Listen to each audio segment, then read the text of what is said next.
Hello दोस्तों, नमस्कार, जय हिंद। मैं शुभम बर्नवाल आप सभी का हमारे चैनल द टीचर्स PYQ पे स्वागत करता हूं।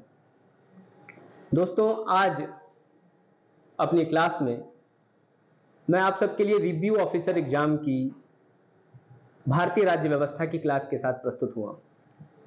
दोस्तों, जैसा कि हम सभी जानते हैं, हमने एक वीडियो में ये बताया था कि हम एक पूरी सीरीज शुरू करेंगे, हम संघर्ष बैच शुरू करेंगे, जिसमें हमारे प्लेटफॉर्म पे बहुत सारे टीचर्स जो अनेक विषयों के अपने विशेषज्ञ हैं, वो इन विषयों से जुड़े प्रश्नों को आपके सामने हल कराएंगे। जैसे कोई यहाँ पर आपको भारतीय राज्य व्यवस्था से जुड़े प्रश्न कराएगा, कोई भारतीय इतिहास कराएगा, कोई भारत और विश्व का भूगोल कराएगा। इन तमाम विषयों पर हम क्लासेस कराने जा रहे हैं। दोस्तों, मेरा काम होगा कि मैं भारतीय राज्य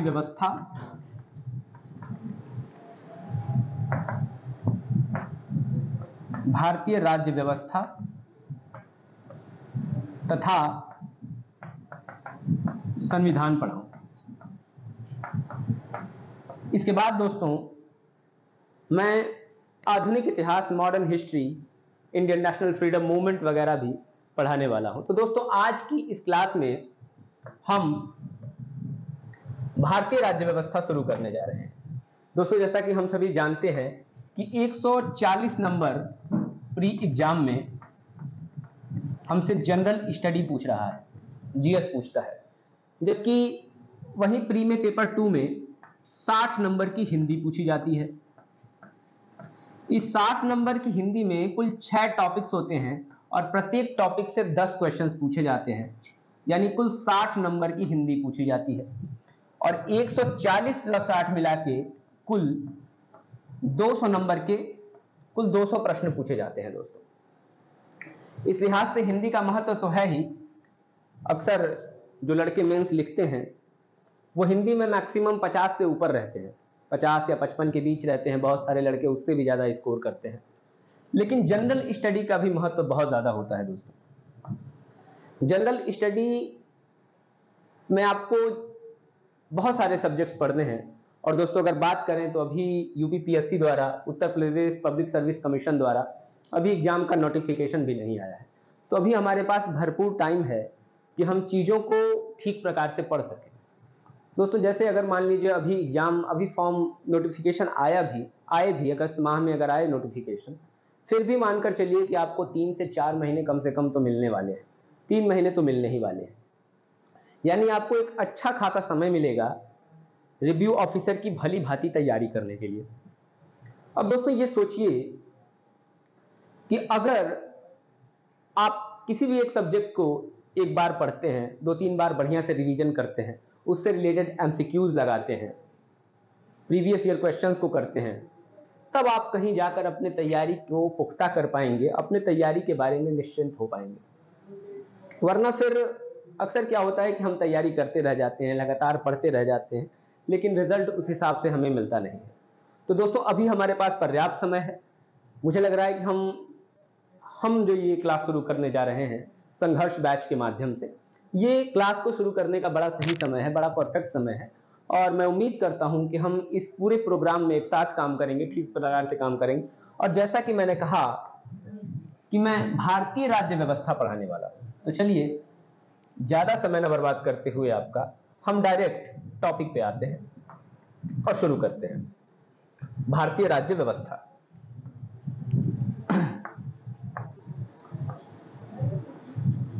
भारतीय राज्य व्यवस्था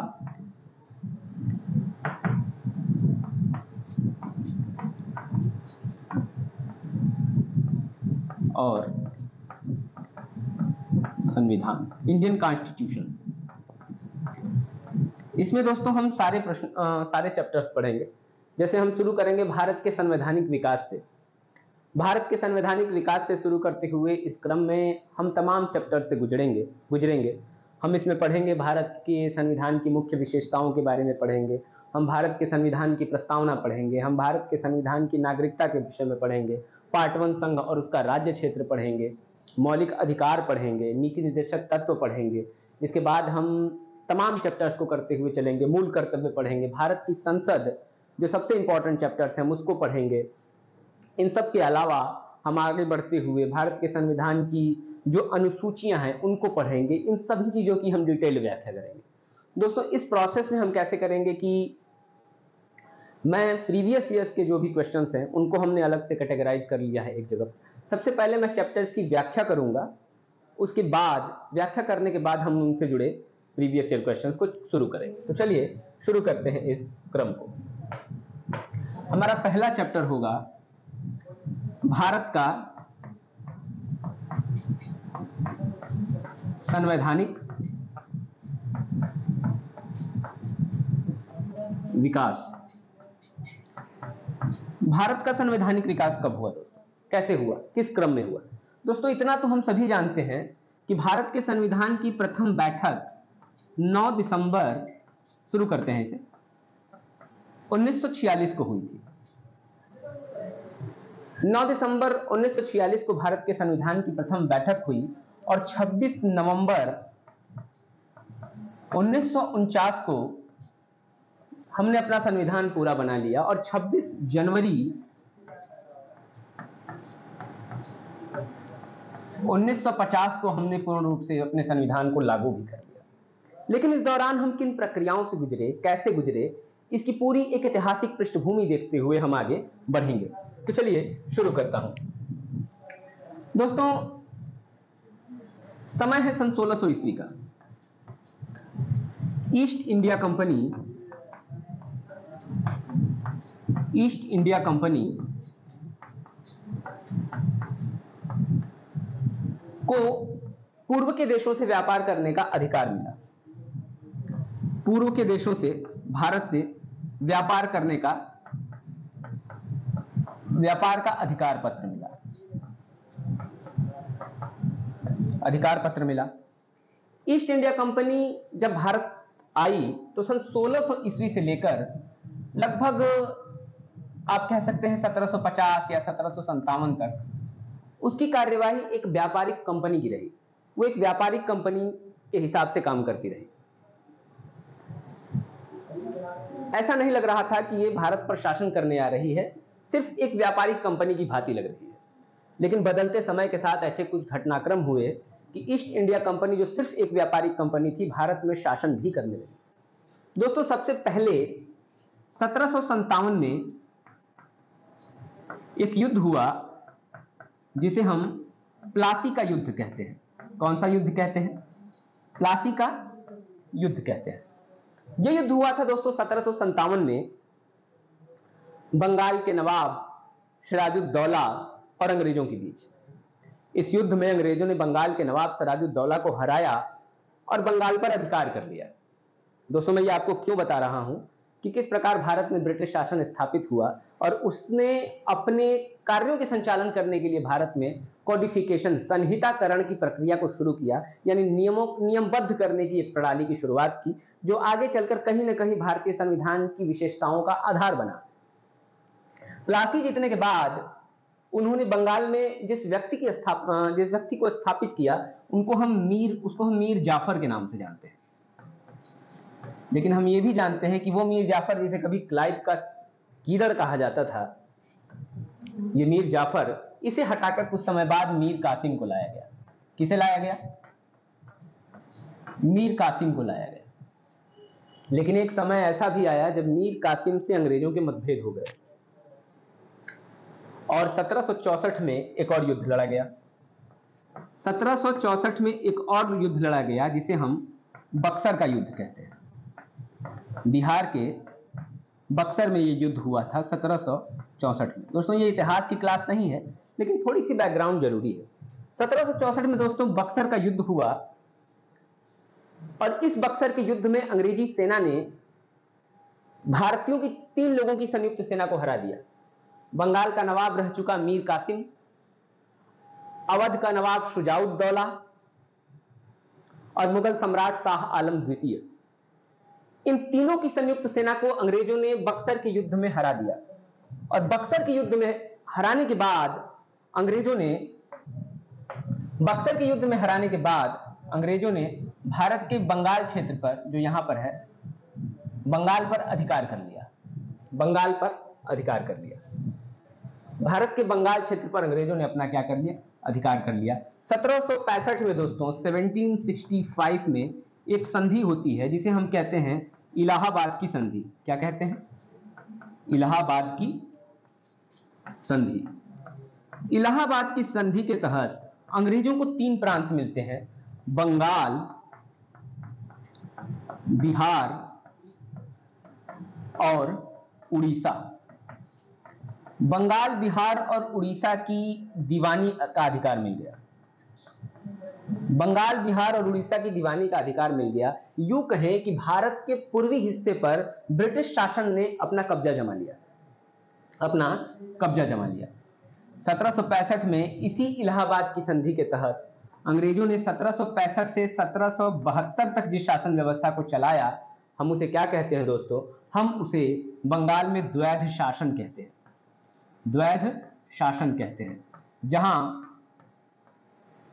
जहां कंपनी पर्दे के पीछे से शासन कर रही थी और नवाब को कहा जा रहा था कि बस नाम मात्र का शासक है। एक प्रकार से ये चीजें हो रही थी। यानी कुल मिलाकर मैं आपको यहां ले आना चाहता हूं कि इस बंगाल में, ये बंगाल है, यहां पर अंग्रेजों ने अपने आप को स्थापित कर लिया है। अब जरूरत होती है अंग्रेजों को अपनी व्यवस्था को सुचारू रूप से चलाने के लिए, और अपनी व्यवस्था को सुचारू रूप से चलाने के लिए अंग्रेज लगातार अब नियमों की श्रृंखला लाएंगे, कानूनों की श्रृंखला लाएंगे। और अब चलते हैं कानूनों की श्रृंखला के क्रम में, जब अंग्रेज पहली बार कौन सा कानून लाएंगे दोस्तों, देखिएगा। सबसे पहले लाया जाएगा regulating act. Regulating act 1773 British संसद द्वारा बनाया गया। यह पहला कानून था जिसके द्वारा उन्होंने अपने नियमों की संहिताकरण की शुरुआत करी। संहिताकरण, जिसे हम कोडिफिकेशन कह सकते हैं, यानी नियमबद्ध करने की शुरुआत उन्होंने जिस एक्ट के माध्यम से की, उस एक्ट को हम रेगुलेटिंग एक्ट 1773 कहते हैं। 1773 का रेगुलेटिंग एक्ट कहते हैं। अब दोस्तों चलिए देखते हैं कि 1773 के रेगुलेटिंग एक्ट में कौन कौन सी प्रमुख चीजें हुई थी। सबसे पहली बात कि अगर ये भारत है तत्कालीन समय का,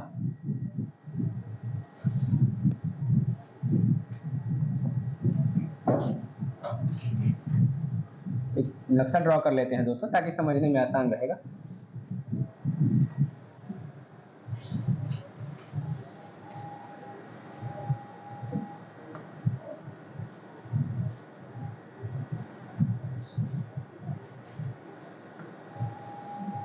अगर उस समय के नक्शे की बात करें तो ये बंगाल भी भारत का हिस्सा है। ये पूरा हिस्सा लगभग भारत का है दोस्तों। यहां पर बंगाल में उनका अधिकार है, अंग्रेजों का। ये बंगाल का क्षेत्र है, बंगाल, बिहार, उड़ीसा उनका अधिकार है। अंग्रेजों की भारत में 3 प्रेसिडेंसियां थी। एक यहां पर दक्षिण भारत में मद्रास प्रेसिडेंसी है। कौन सी प्रेसिडेंसी है? मद्रास प्रेसिडेंसी है। एक यहां पर पश्चिमी भारत में उनकी बंबई प्रेसिडेंसी है। उस समय बंबई कहा जाता था मुंबई को। और एक यहां पर उनकी कलकत्ता की प्रेसिडेंसी है। कौन सी प्रेसिडेंसी है? कलकत्ता की प्रेसिडेंसी है। अंग्रेज जानते थे कि अगर भारत में प्रवेश करना है तो भारत के प्रवेश का मार्ग कलकत्ता होगा, क्योंकि उस दौरान भारत में बंगाल साहित्य के क्षेत्र में, संस्कृति के क्षेत्र में, समृद्धि के क्षेत्र में भारत की राजधानी कह सकते हैं हम उसे।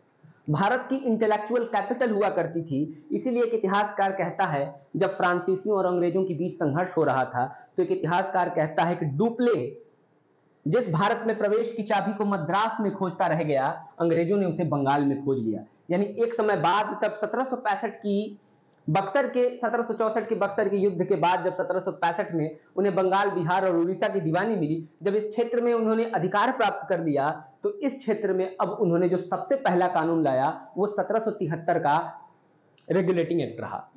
1773 के रेगुलेटिंग एक्ट के तहत क्या हुआ कि तीनों प्रांत में अपने अपने गवर्नर बैठा करते थे।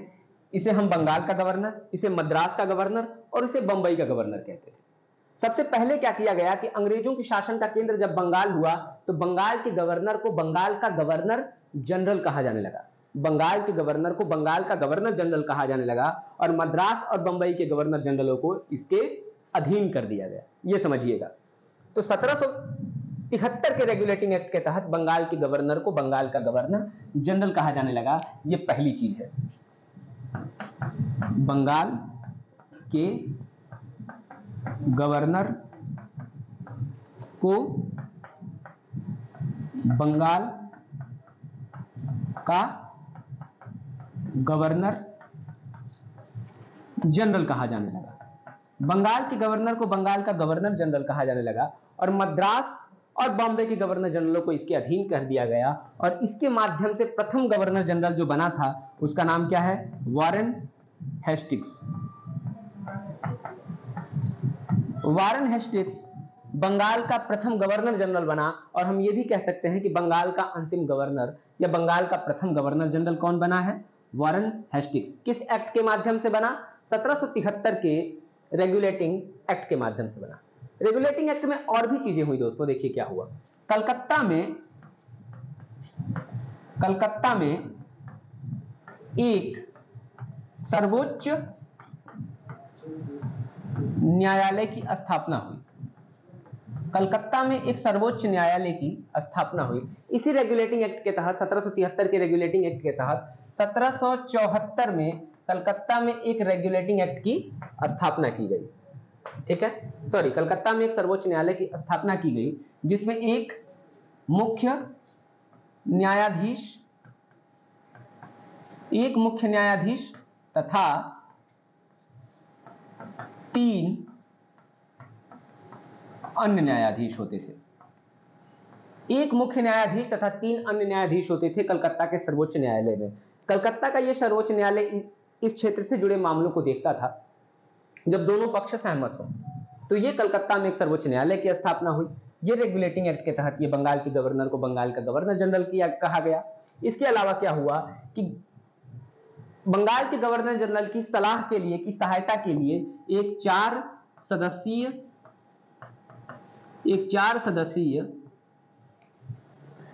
सदस्यीय परिषद, कार्यकारी परिषद की स्थापना की गई। एग्जीक्यूटिव काउंसिल की स्थापना की गई या सृजन किया गया। क्यों? क्योंकि विभिन्न मामलों में बंगाल के गवर्नर जनरल को वो क्या कर सके? सलाह दे सके। यानी नियमों की श्रृंखला की इस प्रकार शुरुआत हुई। और इसके अलावा एक और चीज हुई 1773 के रेगुलेटिंग एक्ट के तहत। वो चीज क्या हुई कि कंपनी के कर्मचारियों को किसी भी प्रकार के उपहार लेना वर्जित कर दिया गया। हो क्या रहा था दोस्तों कि भारत में जो company, British east India company के कर्मचारी काम कर रहे थे वो लूट मार में बहुत ज्यादा या भ्रष्टाचार में बहुत ज्यादा संलग्न हो चुके थे। अब इतना ज्यादा संलग्न हो चुके थे कि बड़े पैमाने पर वॉरेन हेस्टिंग्स और कार्नवालिस जैसे लोग, बंगाल के गवर्नर जनरल लगातार प्रयास करते रहे कि इस चीज को जल्दी से छुड़ा सके। और इसीलिए 1773 के रेगुलेटिंग एक्ट में कहा गया कि कोई भी ब्रिटिश कर्मचारी अब किसी भी प्रकार का उपहार नहीं लेगा, रिश्वत नहीं लेगा, उपहार नहीं लेगा। तो ये चीजें कब हुई थी? ये सारी चीजें 1773 के रेगुलेटिंग एक्ट के तहत हुई थी दोस्तों। क्या क्या हुआ? कलकत्ता में सर्वोच्च न्यायालय की स्थापना हुई। संहिताकरण कोडिफिकेशन की प्रक्रिया के तहत अगली बार बंगाल के गवर्नर जनरल को बंगाल के गवर्नर को बंगाल का गवर्नर जनरल कहा गया। बंगाल गतिविधियों का केंद्र बन गया। आप ये कह सकते हैं कि केंद्रीकरण की प्रवृत्ति आई। इसी को आप केंद्रीकरण कहते हैं कि अगर 3 संस्थाएं हैं, 3 जगह हैं, तो एक जगह पर मुख्य शक्ति कर दी गई, यानी केंद्रीकरण की प्रवृत्ति ने जन्म लिया। एक सर्वोच्च न्यायालय की स्थापना की गई जिसमें से 3 अन्य न्यायाधीश तथा वहां पर एक मुख्य न्यायाधीश होते थे। चलिए यहां से कर लेते हैं। 1773 का रेगुलेटिंग एक्ट है ये, 1773 का रेगुलेटिंग एक्ट। 1773 का रेगुलेटिंग एक्ट, इस एक्ट के माध्यम से संहिताकरण का प्रथम प्रयास किया गया और केंद्रीय प्रशासन की नींव डाली गई। बंगाल के गवर्नर को बंगाल का गवर्नर जनरल बनाया गया। एक 4 सदस्यीय परिषद की स्थापना हुई। वॉरेन हेस्टिंग्स बंगाल का पहला गवर्नर जनरल बना। बंगाल का पहला गवर्नर जनरल कौन बना? वॉरेन हेस्टिंग्स को बंगाल का पहला गवर्नर जनरल बनाया गया दोस्तों। बॉम्बे तथा मद्रास की प्रेसिडेंसी बंगाल के अधीन कर दी गई। कलकत्ता में सर्वोच्च न्यायालय 1774 में स्थापित की गई, तथा इसके अलावा एक और संस्था बनी दोस्तों जिसको हम कहते हैं कोर्ट ऑफ डायरेक्टर्स। थोड़ा सा इसे भी समझ लीजिए कि ये कोर्ट ऑफ डायरेक्टर्स क्या था। ये कोर्ट ऑफ डायरेक्टर्स क्या था? एक संस्था बनाई गई जिसे कहते हैं कोर्ट ऑफ डायरेक्टर्स, जिसे हम हिंदी में निदेशक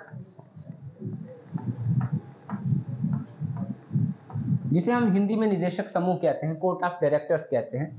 इस कोर्ट ऑफ डायरेक्टर्स का काम क्या था कि कंपनी के वाणिज्यिक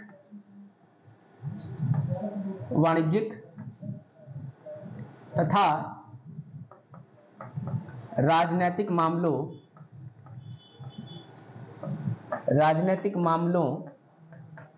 का अधीक्षण करेगी।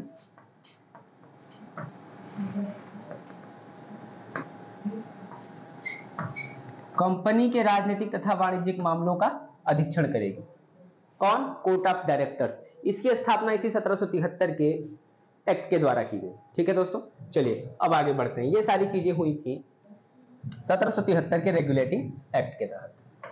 1773 के रेगुलेटिंग एक्ट की कुछ कमियों को सुधार करने के लिए 1781 में ब्रिटिश संसद एक और कानून लेके आती है जिसे हम कहते हैं एक्ट ऑफ सेटलमेंट। क्या कहते हैं दोस्तों?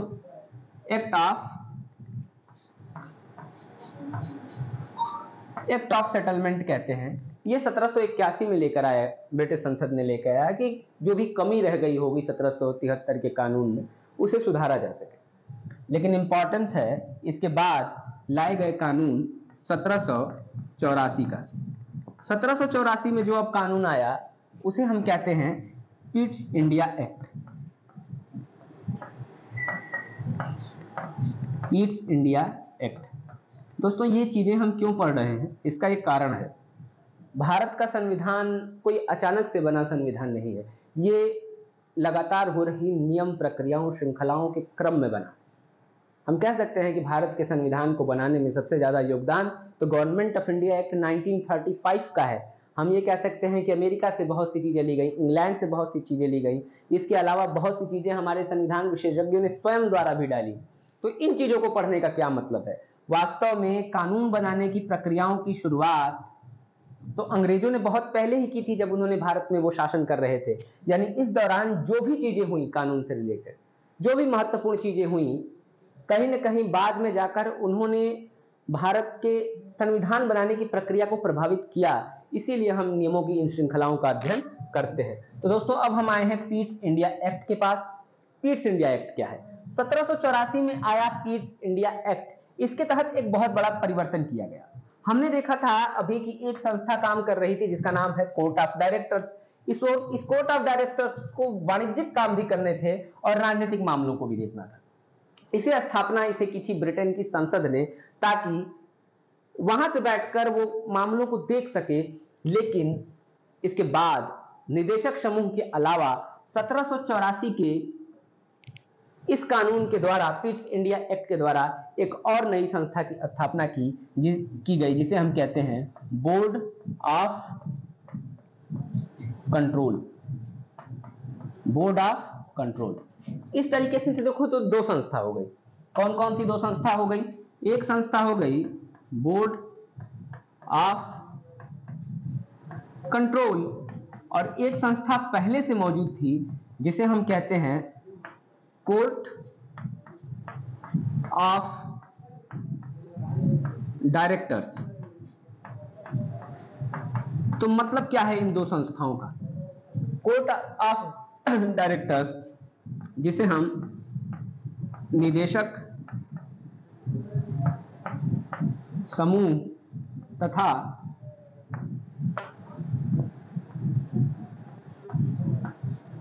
नियंत्रण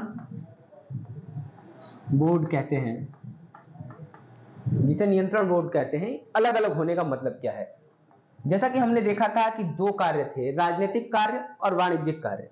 राजनीतिक कार्य इसे सौंप दिया गया, राजनीतिक कार्य इसे सौंप दिया गया और कंपनी के वाणिज्यिक कार्यों को कोर्ट ऑफ डायरेक्टर्स को सौंप दिया गया। यानी कार्यों का क्या कर दिया गया, बंटवारा कर दिया गया। यानी अगर आपसे एग्जाम में पूछता है कि किस अधिनियम के द्वारा ब्रिटिश सरकार ने बोर्ड ऑफ कंट्रोल की स्थापना की, तो आप कहेंगे 1784 के पिट्स इंडिया एक्ट के माध्यम से बोर्ड ऑफ कंट्रोल की स्थापना की गई, जिसका उद्देश्य था बोर्ड ऑफ कंट्रोल का कि कंपनी के राजनीतिक कार्यों को बोर्ड ऑफ डायरेक्टर से अलग करे, अपने अधीक्षण में ले, अपने अंतर्गत ले। इस प्रकार दो अलग अलग संस्थाओं की स्थापना हुई। इसी को कई बार द्वैध शासन भी कह दिया जाता है कि कंपनी के अंतर्गत ये क्या है, एक प्रकार का द्वैध शासन है।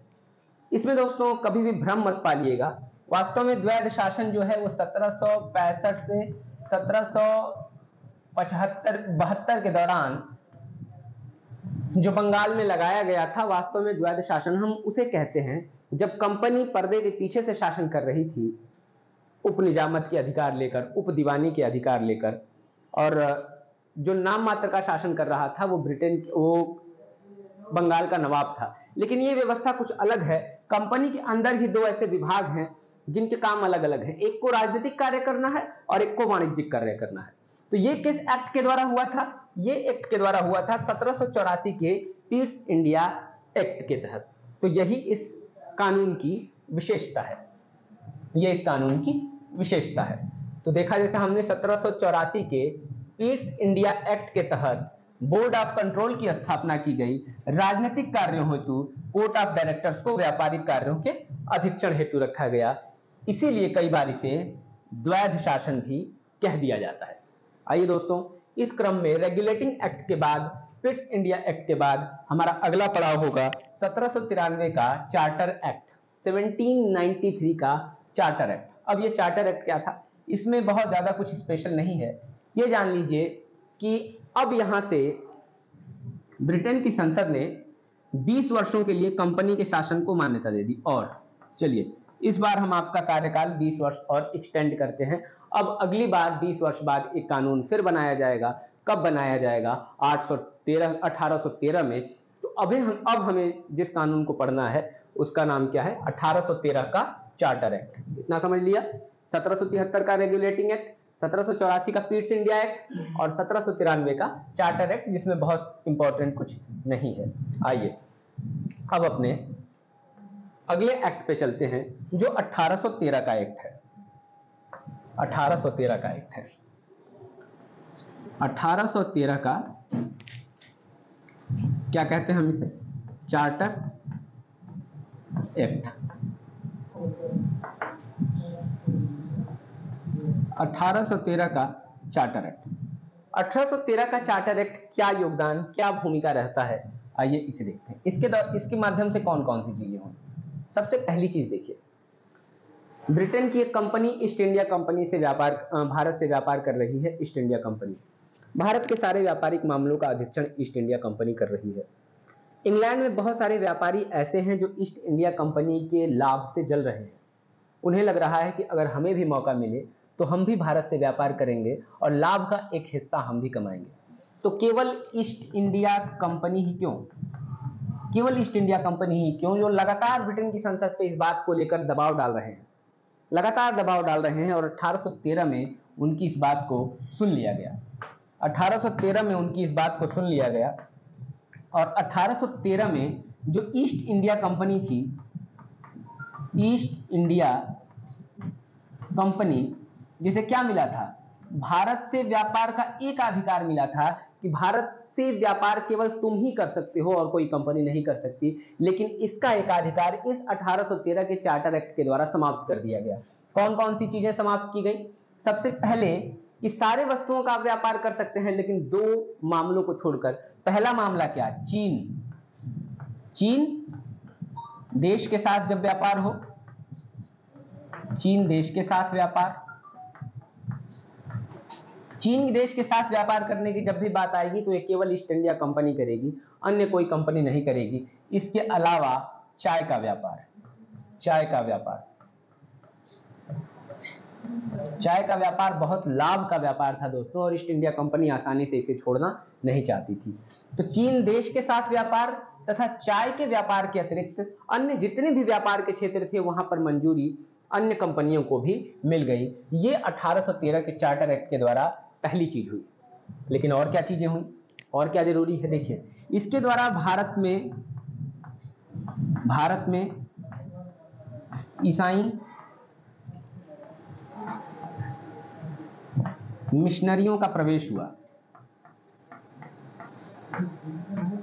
ईसाई मिशनरियों का प्रवेश हुआ, यानी ईसाई धर्म प्रचारक इससे पहले आते होंगे, लेकिन अब इस प्रक्रिया को और तेज किया गया और 1813 के चार्टर एक्ट के तहत भारत में ईसाई मिशनरियों को कह सकते हैं कि इस दौरान इसके बाद से प्रवेश करने में तेजी हो गई, यानी धर्म को भी उन्होंने एज एजेंडे के रूप में लेने लगे।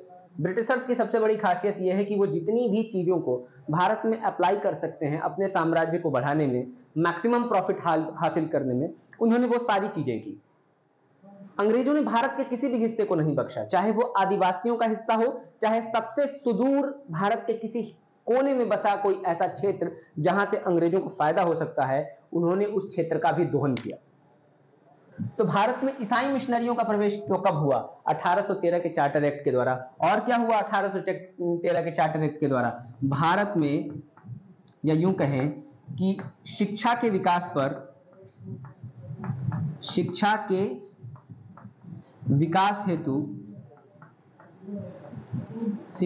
विकास हेतु 1 लाख वार्षिक व्यय का प्रावधान किया गया।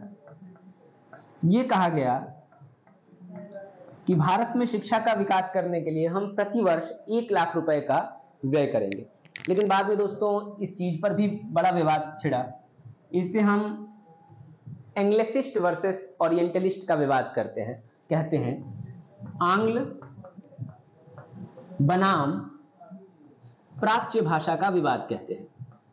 जैसे कुछ लोग कह रहे थे कि भारत के लोगों को जो शिक्षा देनी चाहिए वो प्राच्य भाषाओं में देनी चाहिए, यानी यहाँ की स्थानीय भाषाओं में, देशी भाषाओं में ये तमाम शिक्षा देनी चाहिए। बल्कि लोगों का, यानी अंग्रेजों का एक समूह ऐसा भी था जो ये मानता था कि अगर शिक्षा देनी चाहिए तो वो अंग्रेजी भाषा में देनी चाहिए। अब वास्तव में अंग्रेज भारत को शिक्षित करने के लिए उतावले क्यों हैं? उनका क्या लाभ? उनका एक लाभ है, हिडन एजेंडा है इसके पीछे। मान लीजिए दोस्तों, लोगों का एक समूह है और ऐसे खड़ा हुआ है और तालियां बजा रहा है, और ताली बजा रहा है, हंस रहा है, लेकिन बदले में ब्रिटिश सरकार को गाली दे रहा है, गरिया रहा है। अब लगेगा क्या? वो अंग्रेज जो स्थानीय देशी भाषा में बहुत सारी चीजों को नहीं जानते, उन्हें लग रहा है कि सामने खड़े लोग हमारी बड़ाई कर रहे हैं, लेकिन वास्तव में ऐसा हो नहीं रहा है। यानी उन्हें भारतीयों से दुभाषीय का एक ऐसा वर्ग चाहिए जो अंग्रेजी और हिंदी दोनों बोल सके, जो इतना शिक्षित हो कि उनके कार्यों को आसानी से कर सके। सोचिए, अगर उनके ऑफिस में किसी क्लर्क का काम है तो इस क्लर्क के काम को करने के लिए वो इंग्लैंड से किसी विदेशी व्यक्ति को लाएंगे, अपने बीच के किसी व्यक्ति को लेकर लाएंगे। एक तो वो अधिक पैसा लेगा, उनके अधिक संसाधन की खर्च होगी, तमाम चीजें आएंगी, उनके लिए दिक्कतें आएंगी, उसको सुविधाएं देनी पड़ेंगी। लेकिन यही काम अगर किसी भारतीय को कम शिक्षा देकर अंग्रेजी भाषा बोलना सिखा दिया जाए, नॉर्मल चीजें सिखा दी जाए, तो वो बहुत सस्ते में अपना काम निकाल सकते हैं। इसी एजेंडे के तहत उन्हें लगा कि भारतीयों को कहीं ना कहीं थोड़ा सा शिक्षित करना तो जरूरी है। लेकिन विवाद ये हो गया कि आंग्ल भाषा में शिक्षा दोगे कि प्राच्य भाषा में। एच.टी. प्रिंसेप साहब और इनसे जुड़े कुछ ऐसे विद्वान हैं जो कहते हैं कि प्राच्य भाषा में शिक्षा दो, लेकिन वहीं बहुत ऐसे विद्वान हैं जो कहते हैं कि आंग्ल भाषा में शिक्षा दो। 1823 में कमेटी बनाई गई, general committee on public instructions, ये आगे आएगा और वहां पर हम इसकी व्याख्या करेंगे, चर्चा करेंगे। प्रश्न एक बार पूछा है इसको, general committee of public instruction. उस कमेटी ने भी इस पर विचार विमर्श किया। बाद में एक व्यक्ति आएगा, मैकाले कहेगा, मैकाले की संस्तुति होगी कि आंग्ल भाषा, अंग्रेजी में ही शिक्षा दिया जाना सबसे ज्यादा उचित है, और बाद में अंग्रेजी में शिक्षा दी जाएगी। चलिए हम किसी और डिबेट में निकल गए। बात यह थी कि इसमें 3 चीज की गई, चीन देश के साथ व्यापार और चाय के व्यापार को छोड़कर अन्य सभी हिस्से में कंपनी की मोनोपोली एकाधिकार को समाप्त कर दिया गया। भारत में ईसाई मिशनरियों का प्रवेश हुआ धर्म प्रचार के लिए, और शिक्षा के विकास हेतु प्रतिवर्ष 1 लाख रुपए वार्षिक खर्च करने का प्रावधान किया गया। तो ये चीजें हुई किस एक्ट के द्वारा? 1813 के चार्टर एक्ट के द्वारा। इसके अलावा कंपनी के अधीन जहां जहां भी ब्रिटिश प्रशासन का क्षेत्र था, उसे ब्रिटिश संसद के तहत पूर्ण मान्यता मिली, ये तमाम चीजें हुई, लेकिन ये 3 चीजें ज्यादा इंपॉर्टेंट है आपके लिए। अब इस पड़ाव में हम जिस अगले एक्ट की तरफ चलेंगे 1813 के, जैसा कि हमने पहले भी कहा था कि हर 20 वर्ष बाद कंपनी के शासन को 20 वर्ष के लिए बढ़ा दिया जाता था। जैसे 1793 का चार्टर एक्ट आया तो कहा गया कि ठीक है 20 वर्ष कंपनी शासन करेगी। फिर 1813 का चार्टर एक्ट आया, फिर 20 वर्ष के लिए, कि 20 वर्ष बाद फिर एक कानून आएगा। तो 20 वर्ष बाद जो कानून आया उसे हम कहते हैं चार्टर एक्ट 1833, 1833 का चार्टर एक्ट। अब 1833 का चार्टर एक्ट आया। अब दोस्तों 1833 के चार्टर एक्ट के तहत कौन कौन सी चीजें हुई? सबसे पहली चीज, बंगाल के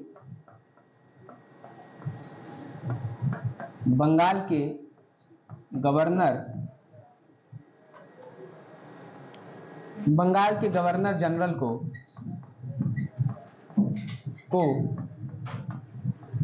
भारत का गवर्नर जनरल बना दिया गया। भारत का गवर्नर जनरल बना दिया गया। क्या किया गया? बंगाल के गवर्नर जनरल को भारत का गवर्नर जनरल बना दिया गया। पहले सारे टर्म्स लिख देता हूं फिर बताता हूं। दूसरा, इसे बंगाल के गवर्नर जनरल को, यानी इसे पूरे भारत में विधायिका संबंधी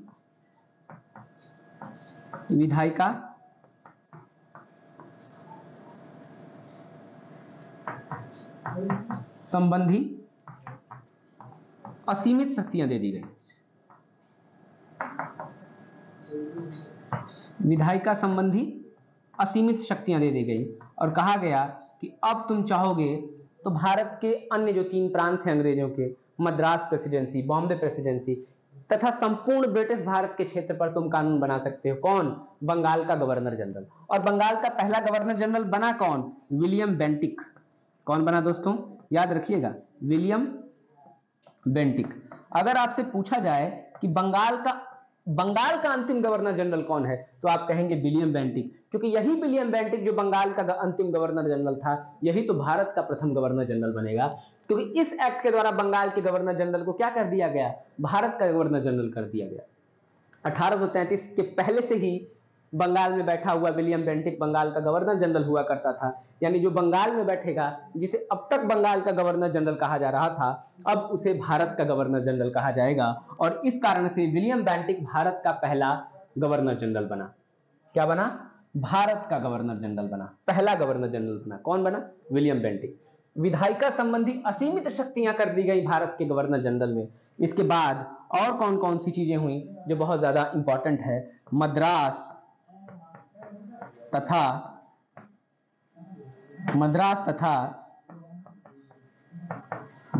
तथा बंबई के विधान या विधायिका संबंधी अधिकार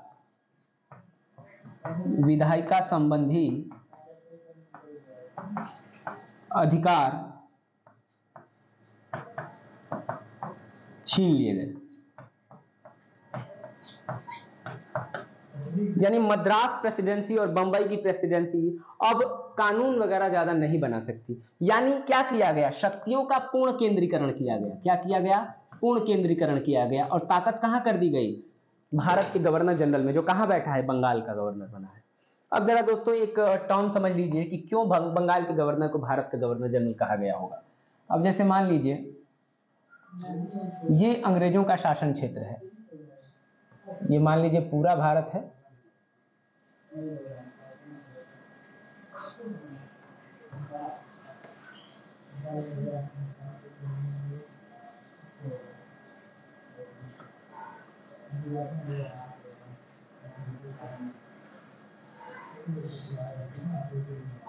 जब भी नक्शा बनाइए तो ऐसे ही बन जाता है, क्योंकि आदत हो गई है आज का नक्शा बनाने की। अब ये अगर पूरा क्षेत्र है, शुरुआत में हम देख रहे थे कि बंगाल ही उनकी गतिविधियों का प्रमुख केंद्र था, लेकिन जैसे जैसे उन्होंने अन्य हिस्सों को जीता, जैसे 1802 में उन्होंने मराठाओं के साथ, मराठा पेशवा के साथ संधि की। उसके बाद तृतीय आंग्ल मराठा युद्ध जब हेस्टिंग्स के समय में हुआ तो उन्होंने मराठाओं को हराया, मराठाओं को जीत लिया, यहां पर कब्जा किया। इसके अलावा 1799 में उन्होंने अंग्रेजों ने टीपू को हराकर श्रीरंगपट्टनम की संधि कर ली है और मैसूर पर अधिकार कर लिया है। यानी अब दक्षिण में मैसूर पर उनका अधिकार है, हैदराबाद पर उनका अधिकार है, यहाँ महाराष्ट्र पर उनका अधिकार है। अब वो केवल बंगाल तक सीमित नहीं है, जबकि भारत के बड़े हिस्से तक वो फैले हुए हैं। यहाँ जो अवध है ना, इस अवध के साथ भी अंग्रेजों की क्या है, सहायक संधि है। यानी कहें कि बड़े पैमाने पर उनका शासन काबिज है। अब जब बड़े पैमाने पर हैं, भारत के बड़े पैमाने पर हैं, यहाँ पर राजपूताना वगैरह को छोड़कर, क्योंकि यहाँ पर देशी रियासतों को बना के रखा गया था। जब भारत में बड़े पैमाने पर वो हैं, तब वो स्वयं को केवल बंगाल का गवर्नर जनरल क्यों कहें? इसलिए उन्होंने अपने आप को भारत का गवर्नर जनरल कहना शुरू किया, ये कारण है। चलिए दोस्तों, अब आते हैं अपने इस पेज पर। हमने देखा था कि मद्रास तथा बंबई के विधायिका संबंधी अधिकार भी छीन लिए गए तथा एक और नई प्रेसिडेंसी बनी, जिसको हम क्या कहते हैं, आगरा प्रेसिडेंसी। आगरा प्रेसिडेंसी। अब तक आपने कितनी प्रेसिडेंसियां पढ़ी थी? Bengal presidency, Madras presidency, Bombay presidency, एक तीसरी प्रेसिडेंसी आगरा प्रेसिडेंसी भी बन गई। ये 5 चीजें हुई। इसके अलावा और कौन सी चीज हुई, इसे भी देखिए। एक और चीज हुई, पहली बार वायसराय, सॉरी हम इसे अभी भारत का गवर्नर जनरल कह रहे हैं, गवर्नर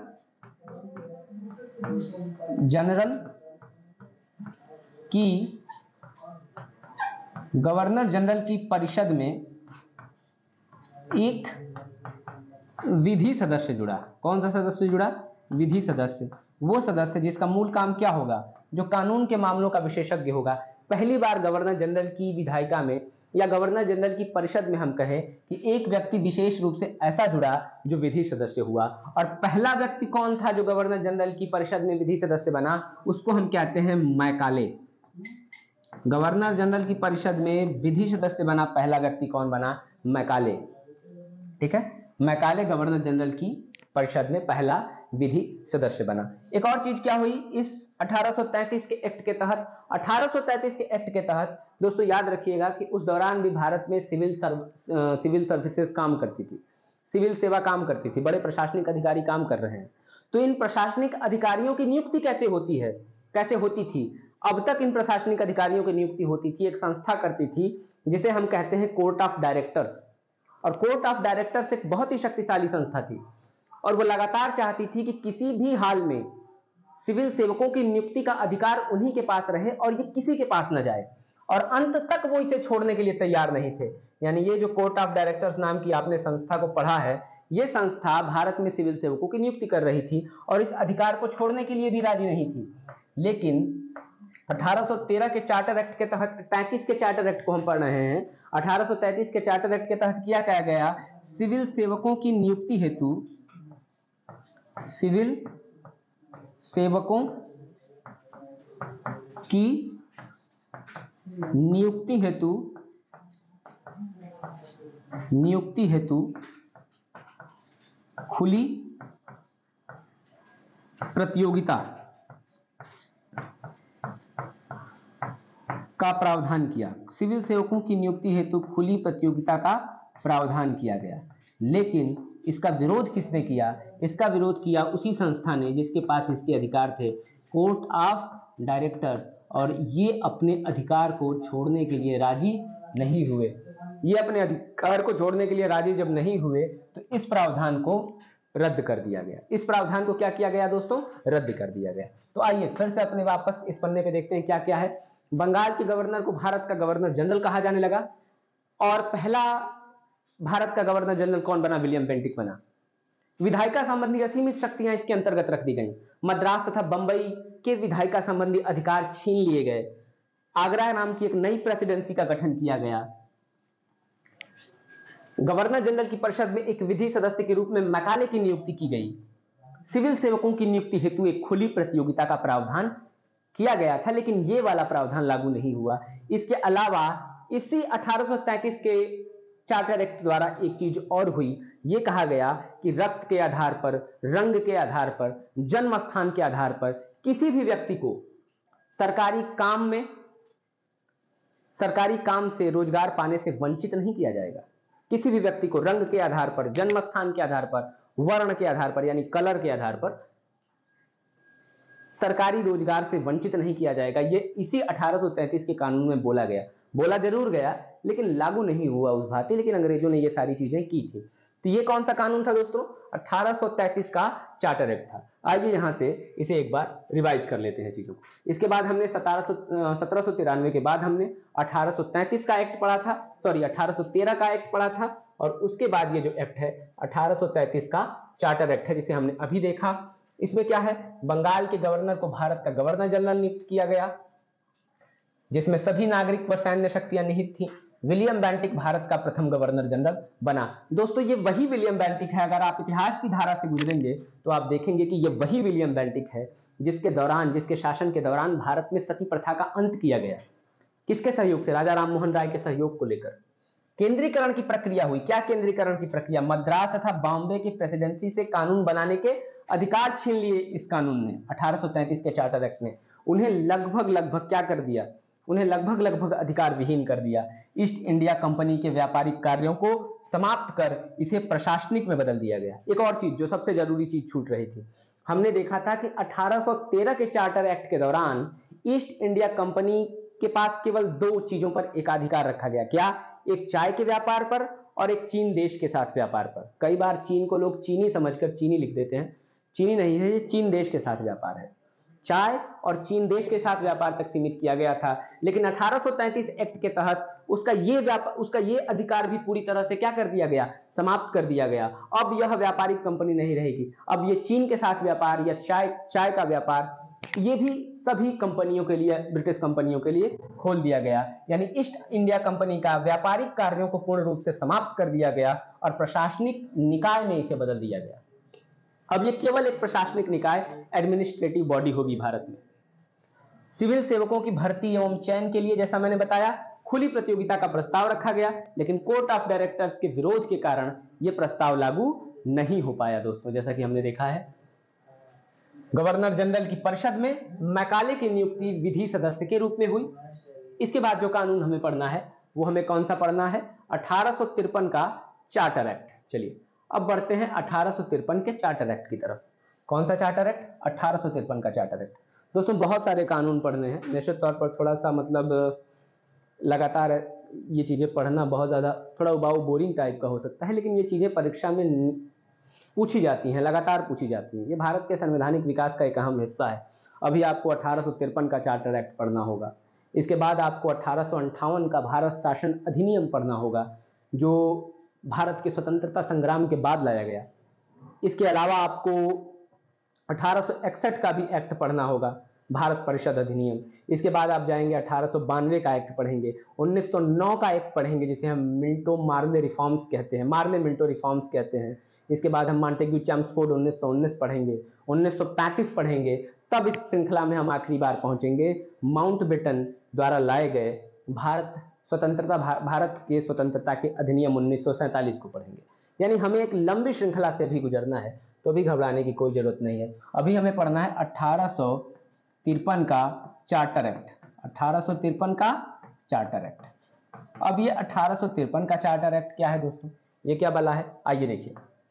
1853 के इस चार्टर एक्ट के द्वारा सबसे पहली जो चीज हुई, गौर कीजिए, हर बार ब्रिटिश भारत में ईस्ट इंडिया कंपनी के शासन को 20 वर्ष के लिए बढ़ा दिया जा रहा था। हर बार 93 में कहा गया कि अगली समीक्षा 13 में होगी, 93 से 13, 1813 के बाद 33 के बाद 53, लेकिन इस बार कंपनी के शासन को 20 वर्ष के लिए नहीं बढ़ाया गया, तत्कालीन समय के लिए बढ़ा दिया गया, लेकिन कोई समय सीमा की निर्धारण नहीं किया गया कि कितने समय तक भारत में ईस्ट इंडिया कंपनी शासन करेगी। ईस्ट इंडिया कंपनी भारत में कब तक शासन करेगी ये नहीं कहा गया। इसका मतलब है कि निकट भविष्य में ईस्ट इंडिया कंपनी की गतिविधियों को समाप्त किया जा सकता था। पहली चीज तो ये हुई। 1853 के एक्ट के तहत दूसरी एक प्रमुख चीज क्या हुई? हमने देखा था कि जो खुली प्रतियोगी परीक्षा का प्रावधान 1833 में नहीं लागू हो पाया था, वो अब यहां पर लागू हो गया है। क्या? खुली प्रतियोगी परीक्षा। अब खुली प्रतियोगी परीक्षा होगी भारत में। किस एक्ट के तहत? 1833। इस दौरान भारत में गवर्नर कौन है? इस दौरान भारत में वही गवर्नर है जिसे हम डलहौजी कहते हैं। क्या कहते हैं? डलहौजी।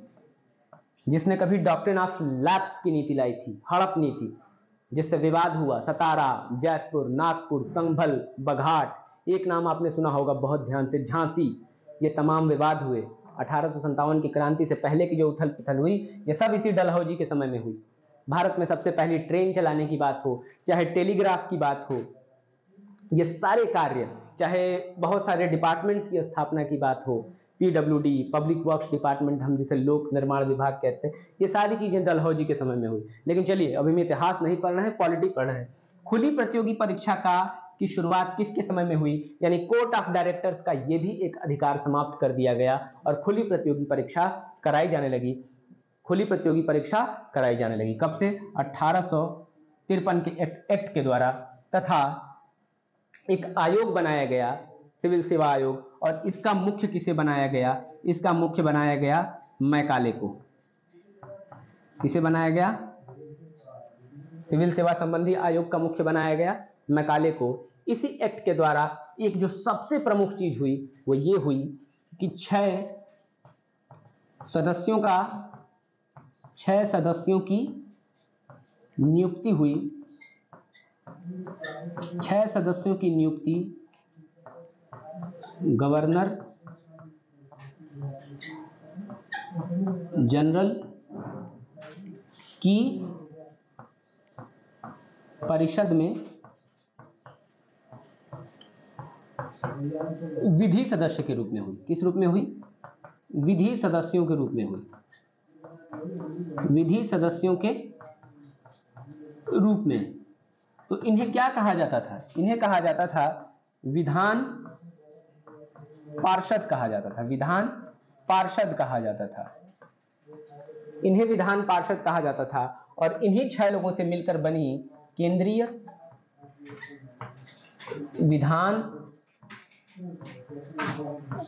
विधान परिषद की, एक कहेंगे हम कि एक नींव पड़ गई केंद्रीय विधान परिषद की। ये उसी तरफ काम करती थी जिस प्रकार कहीं ना कहीं ब्रिटेन की संसद। तो ये देखेंगे कि 6 सदस्यों की नियुक्ति गवर्नर जनरल की परिषद में विधि सदस्यों के रूप में हुई। इसके अलावा 1833 के एक्ट में हमने पढ़ा था कि मैकाले की नियुक्ति विधि सदस्य के रूप में हुई थी, लेकिन एक सदस्य था। यहां पर 6 सदस्यों की नियुक्ति हुई, किस रूप में? विधि सदस्यों के रूप में हुई। इसके अलावा और क्या हुआ था इसमें? खुली प्रतियोगी परीक्षा तथा, चलिए अब यहां पर आप यहां से देख लीजिए ताकि चीजों को ठीक प्रकार से कर सकें। क्या क्या है यहां पे? 1853 का चार्टर अधिनियम, 6 सदस्यीय विधान पार्षद बना जिसे केंद्रीय विधान परिषद कहा गया। इसमें स्थानीय प्रतिनिधित्व था। क्या ये जो 6 सदस्य थे ना, इसमें से 4 सदस्य 4 प्रेसिडेंसियों से आते थे। कौन कौन सी प्रेसिडेंसी? आगरा प्रेसिडेंसी जो नई प्रेसिडेंसी बनी थी 1833 में, बंगाल प्रेसिडेंसी, मद्रास प्रेसिडेंसी, इसके अलावा और कौन सी प्रेसिडेंसी बची? बंबई प्रेसिडेंसी। यानी 6 सदस्यों का ये क्या बना? विधान परिषद। सबसे पहले कब अस्तित्व में आया? 1853 में। खुली सिविल सेवा परीक्षा की शुरुआत हुई तथा मैकाले समिति बनाई गई सिविल सेवा पर। कब? 1854 में। यही वो समय था जब वुड्स डिस्पैच लाया गया, शिक्षा पर वुड्स डिस्पैच लाया गया, लेकिन वो भी इतिहास का टॉपिक है, हम उसे इतिहास की क्लास में पढ़ेंगे। अब हमें जिस अधिनियम की तरफ अपना रुख करना है उस अधिनियम का नाम है भारत शासन अधिनियम 1858। भारत शासन अधिनियम 1858। चलिए दोस्तों, यहां से एक बड़ा परिवर्तन आएगा। क्या हमें पढ़ना है? भारत शासन अधिनियम 1858। दोस्तों, हम सभी जानते हैं कि 1857 में क्या हुआ था? प्रथम स्वतंत्रता संग्राम। इस प्रथम स्वतंत्रता संग्राम ने भारत में ब्रिटिश शासन की जड़ों को हिलाकर रख दिया। अब ब्रिटिश शासक ये समझ चुके थे कि अगर हमें भारत में स्वयं को लंबे समय तक बनाए रखना है तो नियमों में अस्थायी और बड़े बदलाव करने होंगे। नियमों में अस्थायी और बड़े बदलाव करने होंगे, ये सारी चीजें तय की गई। तो 1858 का भारत शासन अधिनियम क्या था? 1858 का भारत शासन अधिनियम क्या था? देखिए, इस अधिनियम की महत्वपूर्ण विशेषता, सबसे पहली विशेषता, भारत में कंपनी के शासन की समाप्ति हो गई। कंपनी के शासन की समाप्ति, हम जब पढ़ रहे थे तो हमने देखा था कि कंपनी के शासन की समाप्ति हमने 1853 के एक्ट में देखा था कि हर बार 20 वर्ष के लिए कंपनी के शासन को मंजूरी मिल रही थी ब्रिटेन की संसद से, इस बार नहीं मिली। यानी 1858 का जो एक्ट आया इसमें कंपनी का शासन समाप्त हो गया और उसके जगह पर किसका शासन आया? इसे हम कई बार ताज का शासन कहते हैं। ताज का शासन, यानी ताज किसे कहा गया? ताज कहा गया क्राउन को। तो फिर क्राउन किसे कहा गया? आमतौर पर ब्रिटेन की जो संसद थी डायरेक्ट उसका हस्तक्षेप हो गया। अब उसने शासन पर डायरेक्ट कब्जा कर दिया और कंपनी की गतिविधियों को यहां पर क्या कर दिया गया? समाप्त कर दिया गया। ब्रिटेन की संसद का सीधे हस्तक्षेप होगा। किस अधिनियम के तहत? 1858 के भारत शासन अधिनियम के तहत। इसमें आगे और क्या हुआ? दूसरा, भारत के गवर्नर जनरल का जो पद था, कौन सा पद? भारत का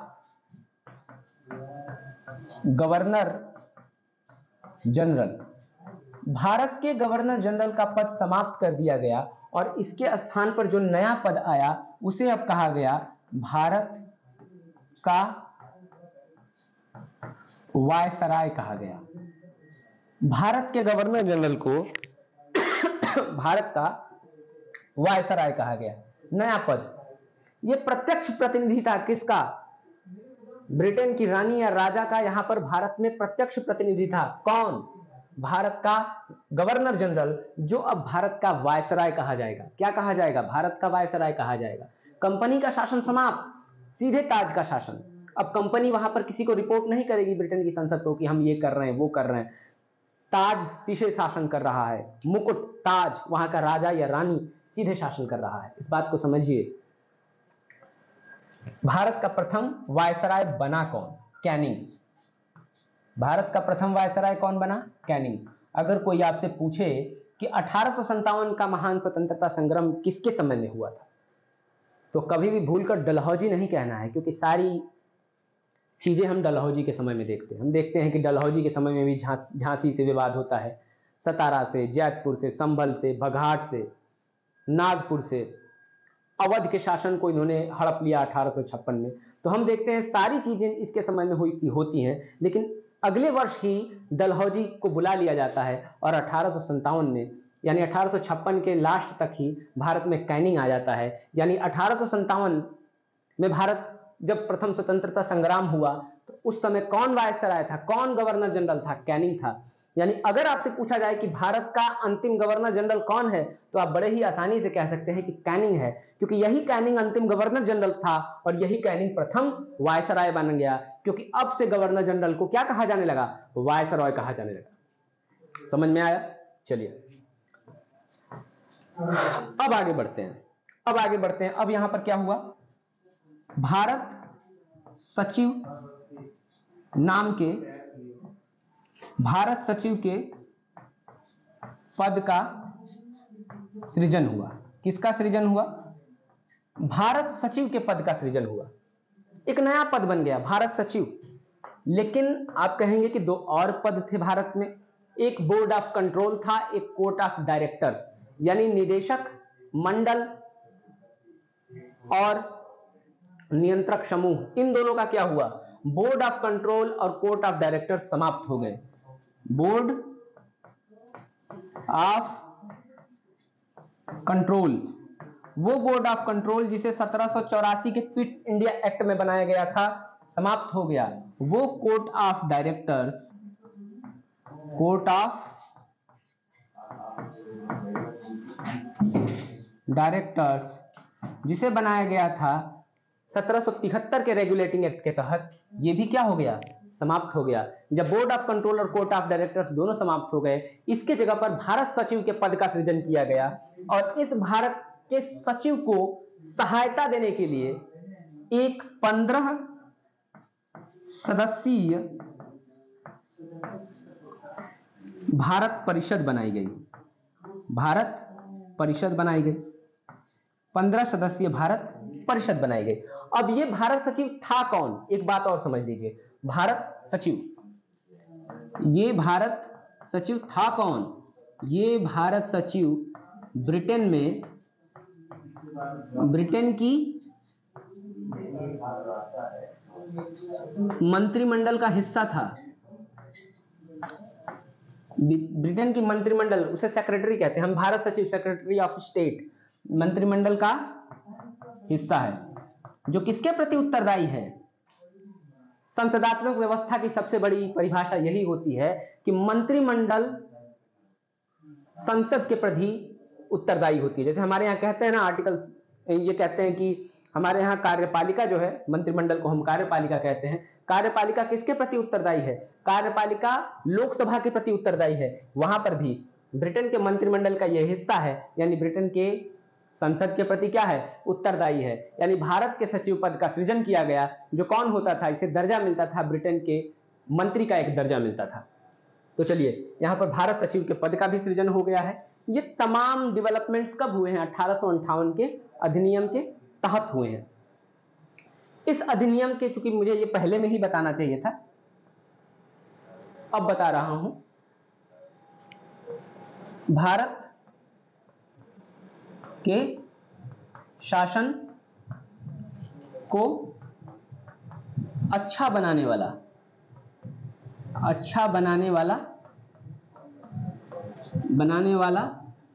अधिनियम कहा गया था इसे। ये कहा गया था कि भारत के शासन को क्या बनाएगा? अच्छा बनाएगा। ये सारे डेवलपमेंट्स किस कानून के संबंध में है? 1858 के कानून के संबंध में हैं। अब चलिए आइए पीडीएफ से यहां पर तेजी से चीजों को कर लेते हैं। 1858 का भारत शासन अधिनियम हमें करना है। चलिए, दिख रहा है क्लियर? 1858 का भारत शासन अधिनियम करते हैं। भारत के शासन को अच्छा बनाने वाला अधिनियम कहा गया है इसे।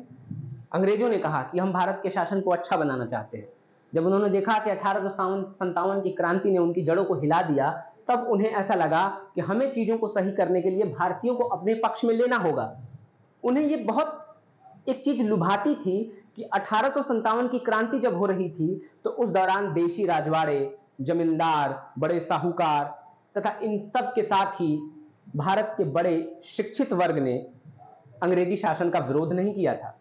शुरुआत के 3 तो अपनी लालच में विरोध नहीं कर रहे थे, लेकिन भारत का शिक्षित वर्ग इसलिए विरोध नहीं कर रहा था कि वो मान रहा था कि भारत का विकास अगर हो सकता है तो वह ब्रिटिश शासन के अंतर्गत ही हो सकता है। इसीलिए उन्होंने उनको अपने पक्ष में करने के लिए, पूरा माहौल बनाने के लिए कहा कि हम भारत के शासन को अच्छा बनाने वाला अधिनियम ला रहे हैं। कंपनी के शासन की समाप्ति हो गई तथा क्राउन, ब्रिटिश के ताज का शासन आ गया। ये आपने देखा था इस अधिनियम के तहत। गवर्नर जनरल को वायसराय कहा जाने लगा, जो भारत में ब्रिटिश ताज का प्रतिनिधि था, प्रत्यक्ष प्रतिनिधि। भारत में ब्रिटिश ताज का क्या है? प्रत्यक्ष प्रतिनिधि। इसे बिल्कुल वैसा ही समझिए कि टीम में एक कैप्टन होता है और एक वाइस कैप्टन होता है। मान लीजिए कि ये वायसराय है, वाइस कैप्टन है, ठीक है। आगे बढ़ते हैं। कैनिंग प्रथम वायसराय बना। नए पद भारत के राज्य सचिव का सृजन किया गया। क्या? भारत के राज्य सचिव नाम के नए पद का सृजन किया गया। यह ब्रिटिश कैबिनेट का सदस्य तथा मंत्रिमंडल के प्रति उत्तरदायी था। निश्चित बात है, हम सारी चीजें समझ चुके हैं। इसकी सहायता के लिए एक 15 सदस्यीय परिषद का गठन किया गया। तो ये आपने यहां से 1858 के भारत शासन अधिनियम को भली भांति समझ लिया है। चलिए दोस्तों, अब हम बढ़ेंगे 1861 के अधिनियम के बारे में। देखिए दोस्तों, बीच में जहां वीडियोस मैं लगातार फ्लो में चल रहा हूं, आप वीडियो को रोक सकते हैं, रोक लीजिए, आराम से लिखिए। जरूरी नहीं है कि आप ही चीज़ों को कंटिन्यू तरीके से करें, क्योंकि काफ़ी ज़्यादा, बहुत ज़्यादा थकावट भरा विषय है ये। अभी बहुत ज़्यादा हो सकता है आपको इसमें इंटरेस्ट नहीं आ रहा हो, लेकिन शुरुआती सब्जेक्ट था, शुरुआती टॉपिक था, तो हमें इसी क्रम में इसे पढ़ना था।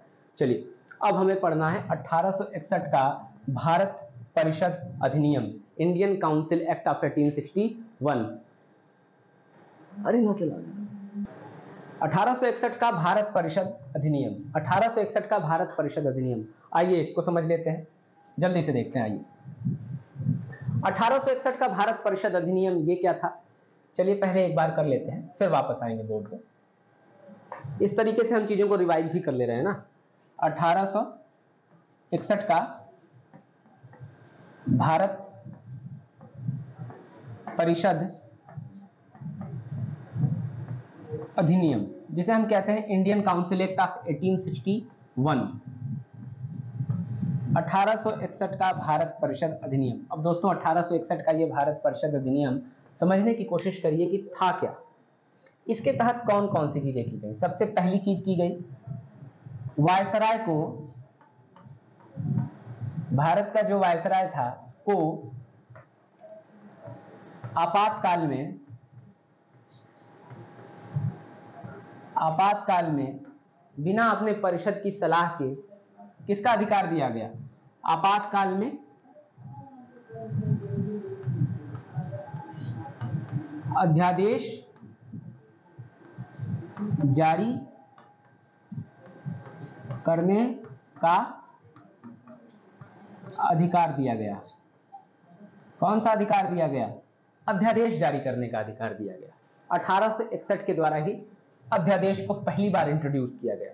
हमेशा याद रखिएगा, आज अध्यादेश को जब आप पढ़ते हैं तो भारतीय संविधान की किस अनुच्छेद में पढ़ते हैं, ऑर्डिनेंस को 1, 2, 3 में पढ़ते हैं। यानी संसद का दोनों सदन न चल रहा हो या दोनों में से कोई एक सदन न चल रहा हो तो कार्यपालिका को यह अधिकार है कि वो इस संबंध में कोई अध्यादेश ला सके, अगर कोई कानून राष्ट्रीय हित में बनाना बहुत जरूरी हो तो ये अध्यादेश का आज का कॉन्सेप्ट है।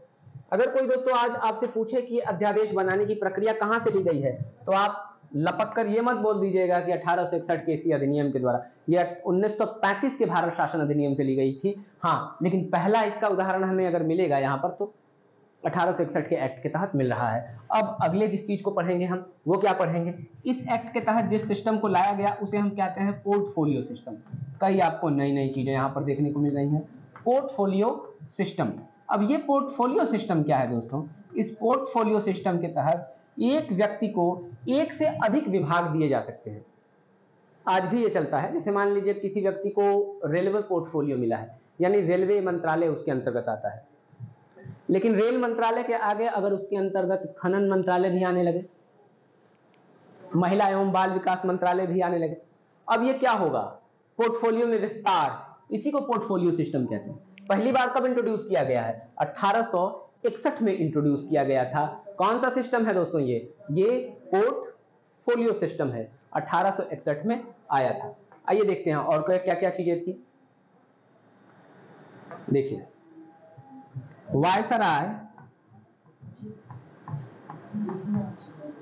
वायसराय द्वारा कुछ सदस्यों को परिषद में गैर सरकारी सदस्य के रूप में नामांकित किया जा सकता था।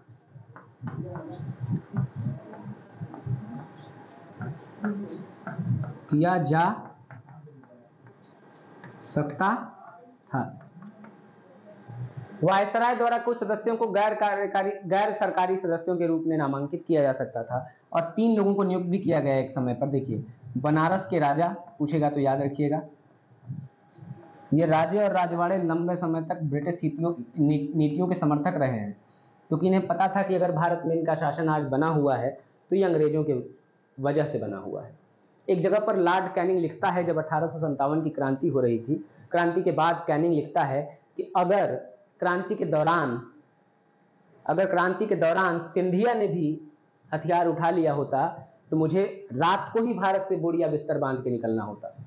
उसने कहा कि देशी राजवाड़ों ने तूफान में तरंग रोधकों का काम किया है, मतलब भारत में ब्रिटिश शासन को बनाए रखा है। और देशी रियासतों की लालच क्या थी कि देशी रियासतों की सुरक्षा की गारंटी ब्रिटिश सरकार दे रहे थे, भले ही उनमें शासन करने की कोई क्षमता नहीं थी, लेकिन कम से कम वो नाम मात्र के राजा तो बने हुए थे, इसीलिए वो भारत में ब्रिटिश शासन का समर्थन कर रहे थे। तो बनारस के राजा, पटियाला के महाराज, बनारस के राजा, पटियाला के महाराज और सर दिनकर राव, इन 3 लोगों का नाम याद रख लीजिए। इन लोगों को कहां लाया गया, इस गैर सरकारी सदस्यों की समूह में। चलिए हम वापस देखते हैं चीजों को यहां से कि क्या क्या था 1861 का भारत परिषद अधिनियम। इसके तहत कौन कौन सी चीजें आई जो इंपॉर्टेंट है। पहला, पोर्टफोलियो सिस्टम आप जान चुके हैं क्या हुआ, एक व्यक्तियों को एक से अधिक विभाग। वायसराय को अध्यादेश जारी करने की शक्ति दी गई। वायसराय कुछ भारतीयों को गैर सरकारी परिषद हेतु नामांकित कर सकता है। इसके अलावा विकेंद्रीकरण की शुरुआत हुई। विकेंद्रीकरण की शुरुआत क्या, बहुत इंपॉर्टेंट है, ध्यान दीजिए। हम सबने पढ़ा था कि 1833 के चार्टर एक्ट के तहत मद्रास और बंबई के प्रेसिडेंसियों के गवर्नरों से कानून बनाने की शक्ति छीन ली गई थी। अब 1861 के इस एक्ट के तहत मद्रास तथा बंबई के प्रेसिडेंसियों के गवर्नरों के कानून बनाने की शक्ति उन्हें फिर से वापस कर दी जाएगी। जब गवर्नरों के कानून बनाने की शक्ति उन्हें फिर से वापस कर दी जाएगी तो इसी प्रक्रिया को विकेंद्रीकरण कहा जाएगा। क्या कहा जाएगा, विकेंद्रीकरण, यानी डिसेंट्रलाइजेशन। शक्ति का सिर्फ एक जगह केंद्रीकरण नहीं होगा बल्कि उसका क्या होगा, बंटवारा होगा। इसी को हम विकेंद्रीकरण कहते हैं। दोस्तों आप बता सकते हैं कि भारत में लोकतांत्रिक विकेंद्रीकरण यानी डेमोक्रेटिक डिसेंट्रलाइजेशन का क्या उदाहरण है। जैसे सबसे ऊपर केंद्र सरकार, अगर केवल केंद्र सरकार मुट्ठी बांधकर देश के हर हिस्से में शासन चला रही होती तो हम कहते हैं कि बड़ा ही सख्त केंद्रीकरण है। लेकिन केंद्र के अंतर्गत, केंद्र के नीचे एक लेयर और है, किसकी, राज्य सरकारों की। तो कहीं ना कहीं हम कहेंगे कि डिसेंट्रलाइजेशन का एक लेवल है, क्योंकि संघ की सूची अलग है केंद्र के लिए और राज्यों के शासन करने के लिए राज्य सूची अलग है। दोनों अपने अपने क्षेत्रों में क्या कर रहे हैं, शासन कर रहे हैं। केंद्र सूची अलग है और राज्य सूची अलग है। लेकिन हम कहेंगे कि विकेंद्रीकरण का एक लेवल और आएगा। कैसे, हम जब एक स्टेप और उतरेंगे तो हमारे यहाँ ग्राम पंचायतों का प्रावधान है, हमारे यहाँ नगर पालिकाओं का प्रावधान है। इसी को हम डेमोक्रेटिक डिसेंट्रलाइजेशन कहते हैं, लोकतांत्रिक विकेंद्रीकरण कहते हैं। जैसे गांव के सबसे एक छोटे से छोटे गांव में भी उसके प्रधान में भी शक्तियों का क्या है, संकेंद्रण है। चलिए ये हो गया 1861 का भारत परिषद अधिनियम। अब हम बढ़ेंगे 1861 के भारत परिषद अधिनियम के बाद 1892 के 1892 के भारत परिषद अधिनियम के तहत। 1892 का भारत परिषद अधिनियम, 1892 का भारत परिषद अधिनियम। ये 1892 का भारत परिषद अधिनियम क्या था दोस्तों, बताइए। 1892 का भारत परिषद अधिनियम जब आया तो दोस्तों आप सभी जानते हैं कि भारत में अब राजनीतिक उत्थान होने लगा था। एक शब्द है इसके लिए जिसे हम कहते हैं आधुनिक राष्ट्रवाद। इससे पिछले समय में भारत में आधुनिक राष्ट्रवाद की भावना नहीं थी। अगर पटियाला के लोगों को मारा जाएगा तो कहीं दूर कोई अंग्रेज पटियाला के किसी व्यक्ति को पीट रहा है, तो कहीं दूर बैठा बनारस का व्यक्ति, कहीं दूर बैठा अवध का नागरिक, कहीं दूर बैठा कोई मराठा, कोई बंगाली, उसे इस बात से कोई मतलब नहीं कि पटियाला के व्यक्ति को सताया जा रहा है, क्योंकि आधुनिक राष्ट्रवाद की भावना ही नहीं है। हम ये सोच ही नहीं रहे कि हम एक राष्ट्र के रूप में भी हो सकते हैं। जब आधुनिक राष्ट्रवाद की भावना ही नहीं है तब तो शासन किया ही जाएगा ऐसे। लेकिन 1885 में जिस संस्था का उद्भव हुआ है उसे हम कहते हैं भारतीय राष्ट्रीय कांग्रेस। इसके अलावा बहुत सारे क्रांतिकारी उदित हो चुके हैं भारत के राष्ट्रीय पटल पर। लाला लाजपत राय, बाल गंगाधर तिलक, बिपिन चंद्र पाल, मेहता साहब, गोपाल कृष्ण गोखले, ये तमाम नेता हो चुके हैं और इन लोगों ने भारतीय जनमानस को जगाना शुरू कर दिया है, उन्हें गहरी नींद से झकझोरना शुरू कर दिया है। इससे बहुत पहले राजा राम मोहन राय क्रांति की एक अलख जगा के चले गए हैं, जिन्हें हम भारत में पुनर्जागरण का पिता कहते हैं। तो 1892 के परिषद अधिनियम के लिए मैंने इतनी पृष्ठभूमि क्यों बांधी, मैंने इसलिए बांधी कि कहीं ना कहीं अंग्रेजों ने व्यवस्था में थोड़ा सा ही लेकिन ढील देना शुरू कर दिया था, सुधार देना शुरू कर दिया था। क्योंकि 1885 में जो भारतीय राष्ट्रीय कांग्रेस की स्थापना हुई थी वो लगातार ब्रिटिश शासन से याचना करते जा रहे थे, वो लगातार ब्रिटिश शासन से सुधारों की मांग कर रहे थे और इन्हीं सुधारों के रूप में 1892 का परिषद अधिनियम आया। और इस परिषद अधिनियम में गैर सरकारी सदस्यों की संख्या बढ़ाई गई। गैर सरकारी सदस्यों की संख्या क्या कर दी गई, बढ़ाई गई। गैर सरकारी सदस्यों की संख्या बढ़ाई गई। लेकिन दोस्तों याद रखिएगा कि अभी भी बहुमत सरकारी सदस्यों की ही थी। अभी भी बहुमत किसी की थी, सरकारी सदस्यों की ही थी। इसके अलावा विधान परिषद को जो था उसे बजट पर बहस करने का अधिकार दिया गया। विधान परिषदों को विधान परिषद को बजट पर बहस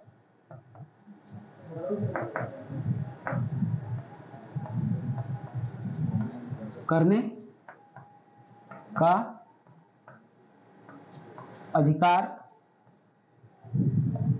दिया गया। विधान परिषदों को बजट पर बहस करने का अधिकार दिया गया, लेकिन मतदान का अधिकार नहीं दिया गया।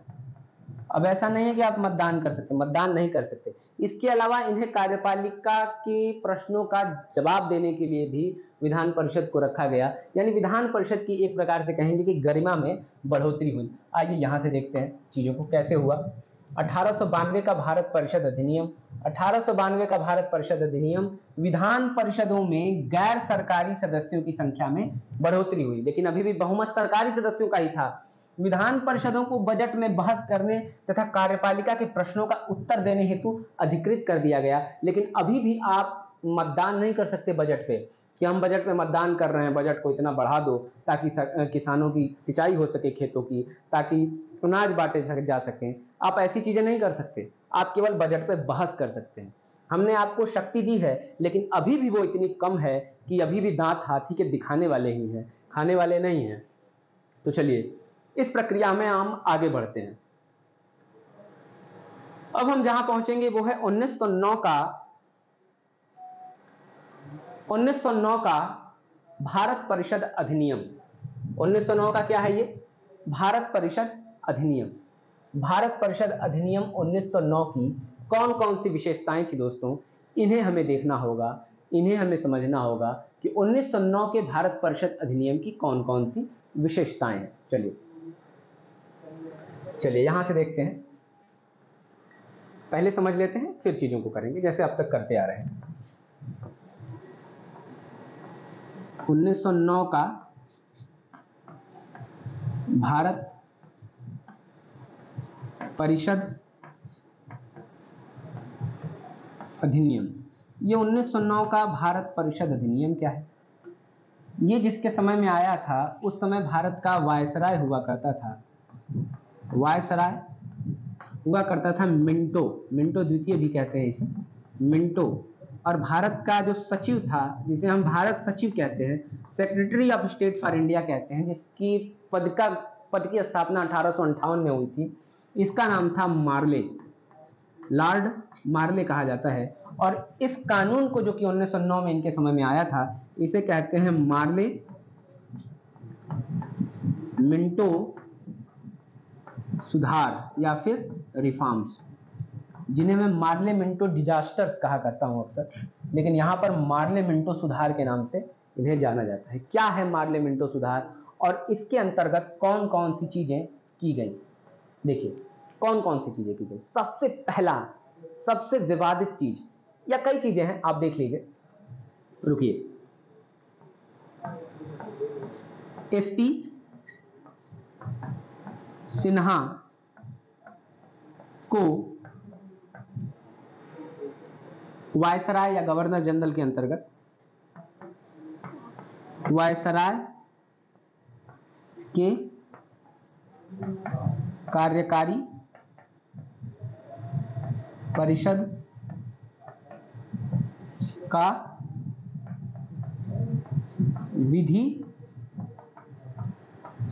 सदस्य बनाया गया। एसपी सिन्हा भारतीय हैं, पहला ऐसा भारतीय जिसे इतना बड़ा पद मिला अंग्रेजों के द्वारा।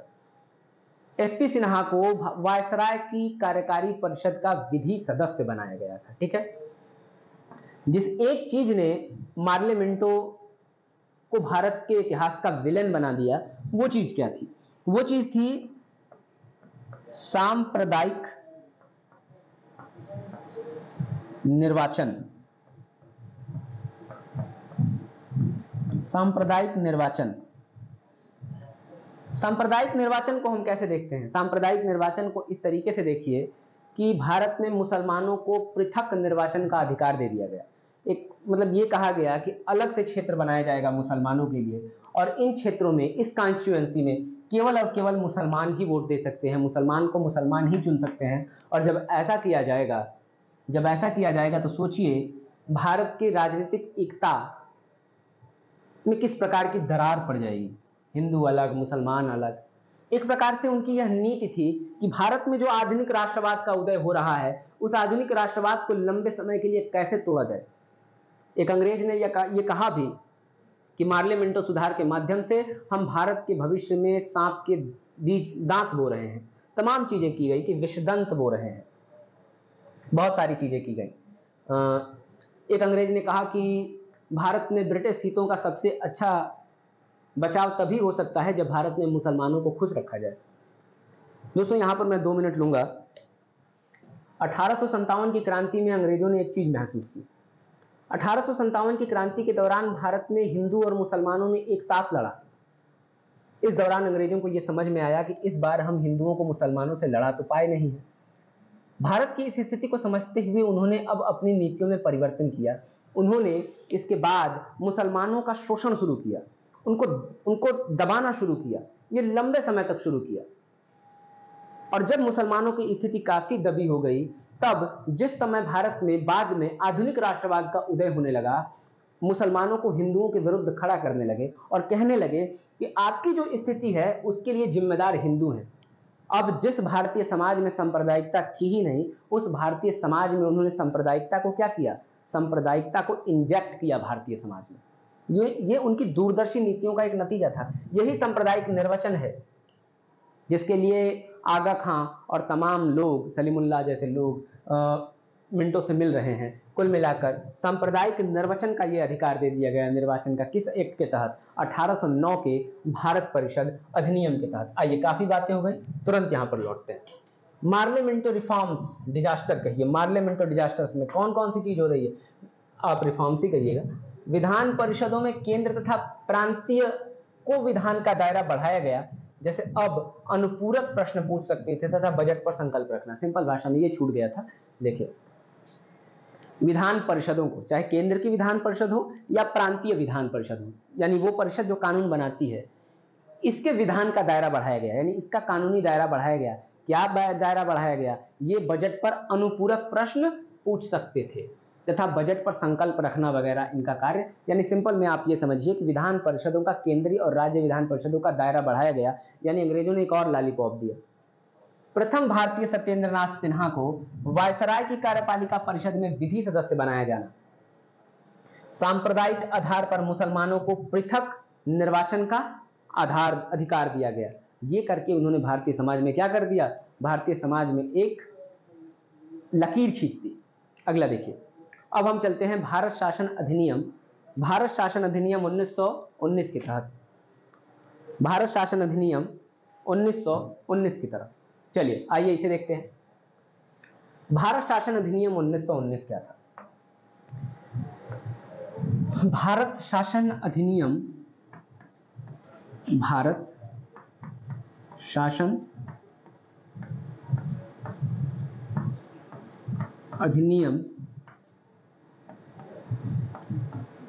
1919। भारत शासन अधिनियम 1919 क्या है? अब इसके तहत क्या की गई, इसके प्रावधानों को समझ लीजिए। पहला, केंद्र में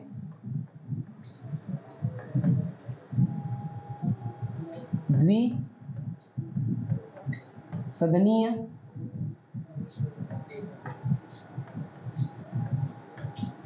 विधायिका, केंद्र में द्विसदनीय विधायिका बनाई गई, यानी 2 सदन बनाए गए। एक सदन को हम हाउस ऑफ पीपल कहते हैं और एक सदन को हम काउंसिल ऑफ स्टेट कहते हैं।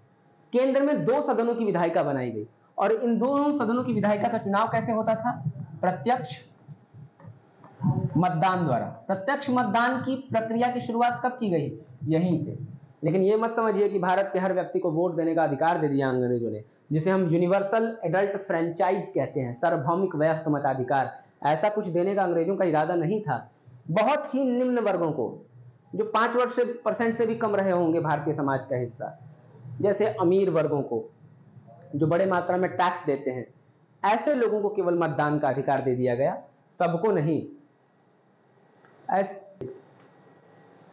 तो प्रत्यक्ष मतदान का अधिकार दिया गया, जो बहुत ही सूक्ष्म भारतीय वर्ग को था। केंद्र में द्विसदनीय विधायिका आ गई, पहला प्रावधान आपने देखा। तो दूसरे प्रावधान की तरफ चलिए।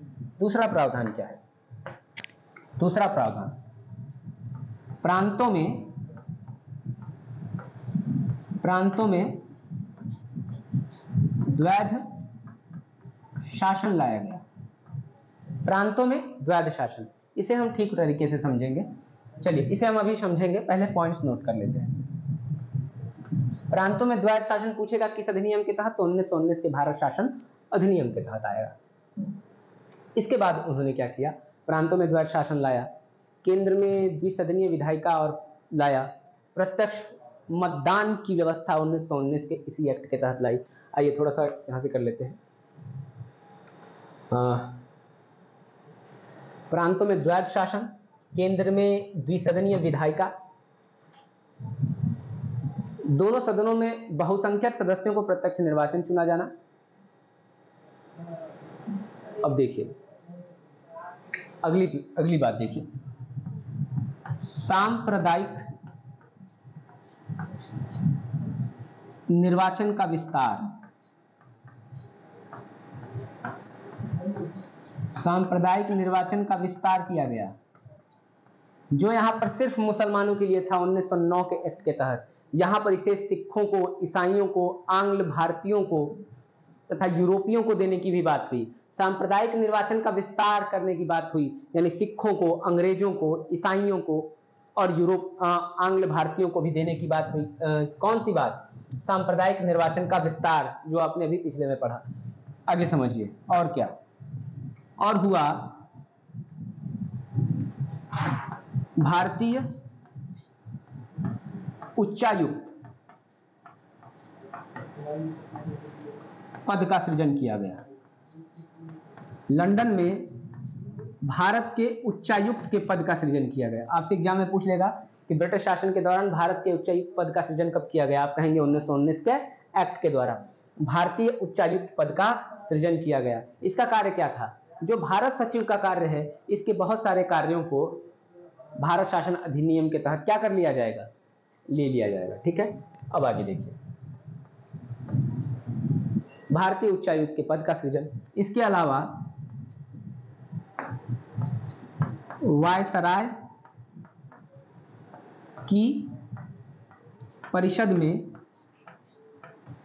वायसराय के परिषद में 3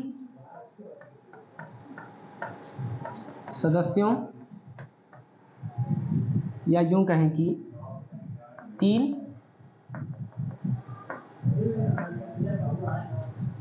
भारतीय सदस्यों की नियुक्ति की जाएगी। वायसराय की परिषद में, कार्यकारी परिषद में, एग्जीक्यूटिव काउंसिल में 3 भारतीय सदस्यों की नियुक्ति की जाएगी। लेकिन जो कमांडर इन चीफ होगा, याद रखिएगा, जो कमांडर इन, ये भी एक पद होता था वायसराय की कार्यकारी परिषद में, ये भारतीय नहीं होगा। ये क्या होगा? ये भारतीय नहीं होगा। कमांडर इन चीफ का जो पद होगा वो कोई भारतीय नहीं होगा। वायसराय की परिषद में 3 भारतीय सदस्यों की नियुक्ति की गई, यानी भारतीयों को थोड़ा और अधिकार देने का प्रयास किया उन्होंने, लालच दिया, हम ये कह सकते हैं। अब चलिए, जो सबसे जरूरी चीज जो मैंने कहा था, रोक के रखा था कि आपको समझाऊंगा, वो था कि प्रांतों में द्वैध शासन। आइए देख लीजिए प्रांतों में द्वैध शासन क्या था। प्रांतों में द्वैध शासन क्या है? प्रांतों में द्वैध शासन, ये क्या है? प्रांतों में द्वैध शासन। प्रांतों में द्वैध शासन के अंतर्गत ये किया गया कि 2 विषय बनाए गए। एक विषय बनाया गया आरक्षित और एक विषय बनाया गया हस्तांतरित। ये जो हस्तांतरित विषय था ना, ये हस्तांतरित विषय, इस हस्तांतरित विषय को गवर्नर जनरल के अधीन ये तो दोनों विषय रहते थे, लेकिन इस हस्तांतरित विषय पर कानून बनाने का अधिकार विधायिका को है। या यूं कहें कि जो विधान परिषद थे राज्यों के, उन्हें इस पर कानून बनाने का अधिकार दिया गया, तथा इस पर वायसराय जो था या प्रांतों के जो गवर्नर थे, वो विधायिका की सुझाव के हिसाब से काम करते थे, मंत्रिपरिषद की सुझाव के हिसाब से काम करते थे। लेकिन जिन मामलों को आरक्षित विषयों के अंतर्गत रखा गया था, यहाँ पर थोड़ा सा, जिन मामलों को आरक्षित विषय के अंतर्गत रखा गया था वो सीधा सीधा किसके अंतर्गत था, वो सीधा सीधा गवर्नर के अंतर्गत था, जो आरक्षित विषय थे। यानी विधायिका को कुछ अधिकार देने की बात की गई हस्तांतरित विषयों के अंतर्गत। लेकिन दोस्तों इन्हें विषय कौन कौन से दिए गए? अगर विषयों की बात करेंगे तो हस्तांतरित में आपने उन्हें शिक्षा दे दिया, स्वास्थ्य दे दिया, सिंचाई दे दिया, पुस्तकालय दे दिया।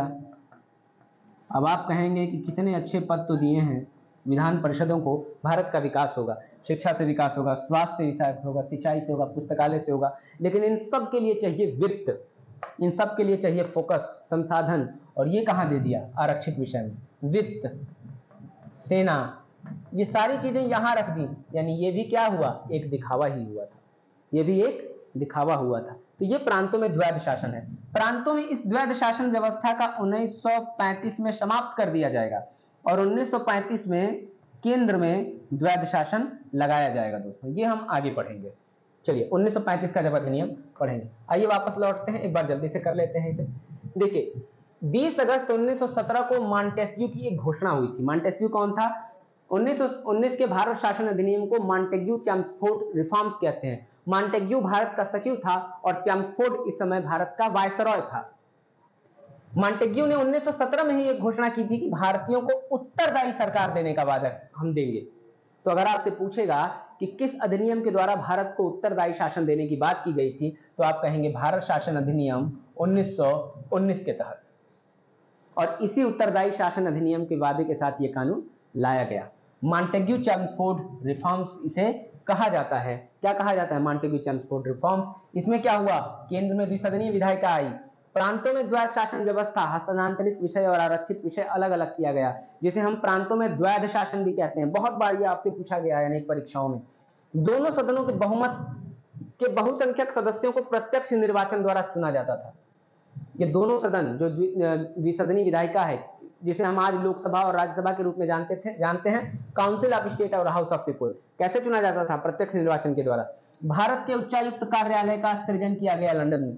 कार्यकारी परिषद में 3 भारतीय सदस्यों की नियुक्ति की गई तथा सांप्रदायिक निर्वाचन का विस्तार, यानी सिख, ईसाइयों, आंग्ल भारतीयों तक भी सांप्रदायिक निर्वाचन का विस्तार हुआ। ये हो गया भारत शासन अधिनियम 1919।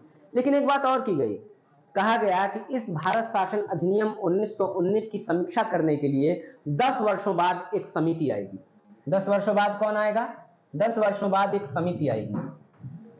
इसी भारत शासन अधिनियम की समीक्षा करने के लिए 10 वर्ष बाद जो समिति आने वाली थी, उसे 1927 में हिला दिया गया।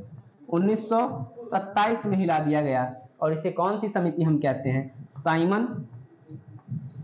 साइमन कमेटी या साइमन समिति कह सकते हैं, साइमन कमेटी कहते हैं, साइमन कमेटी कहते हैं, साइमन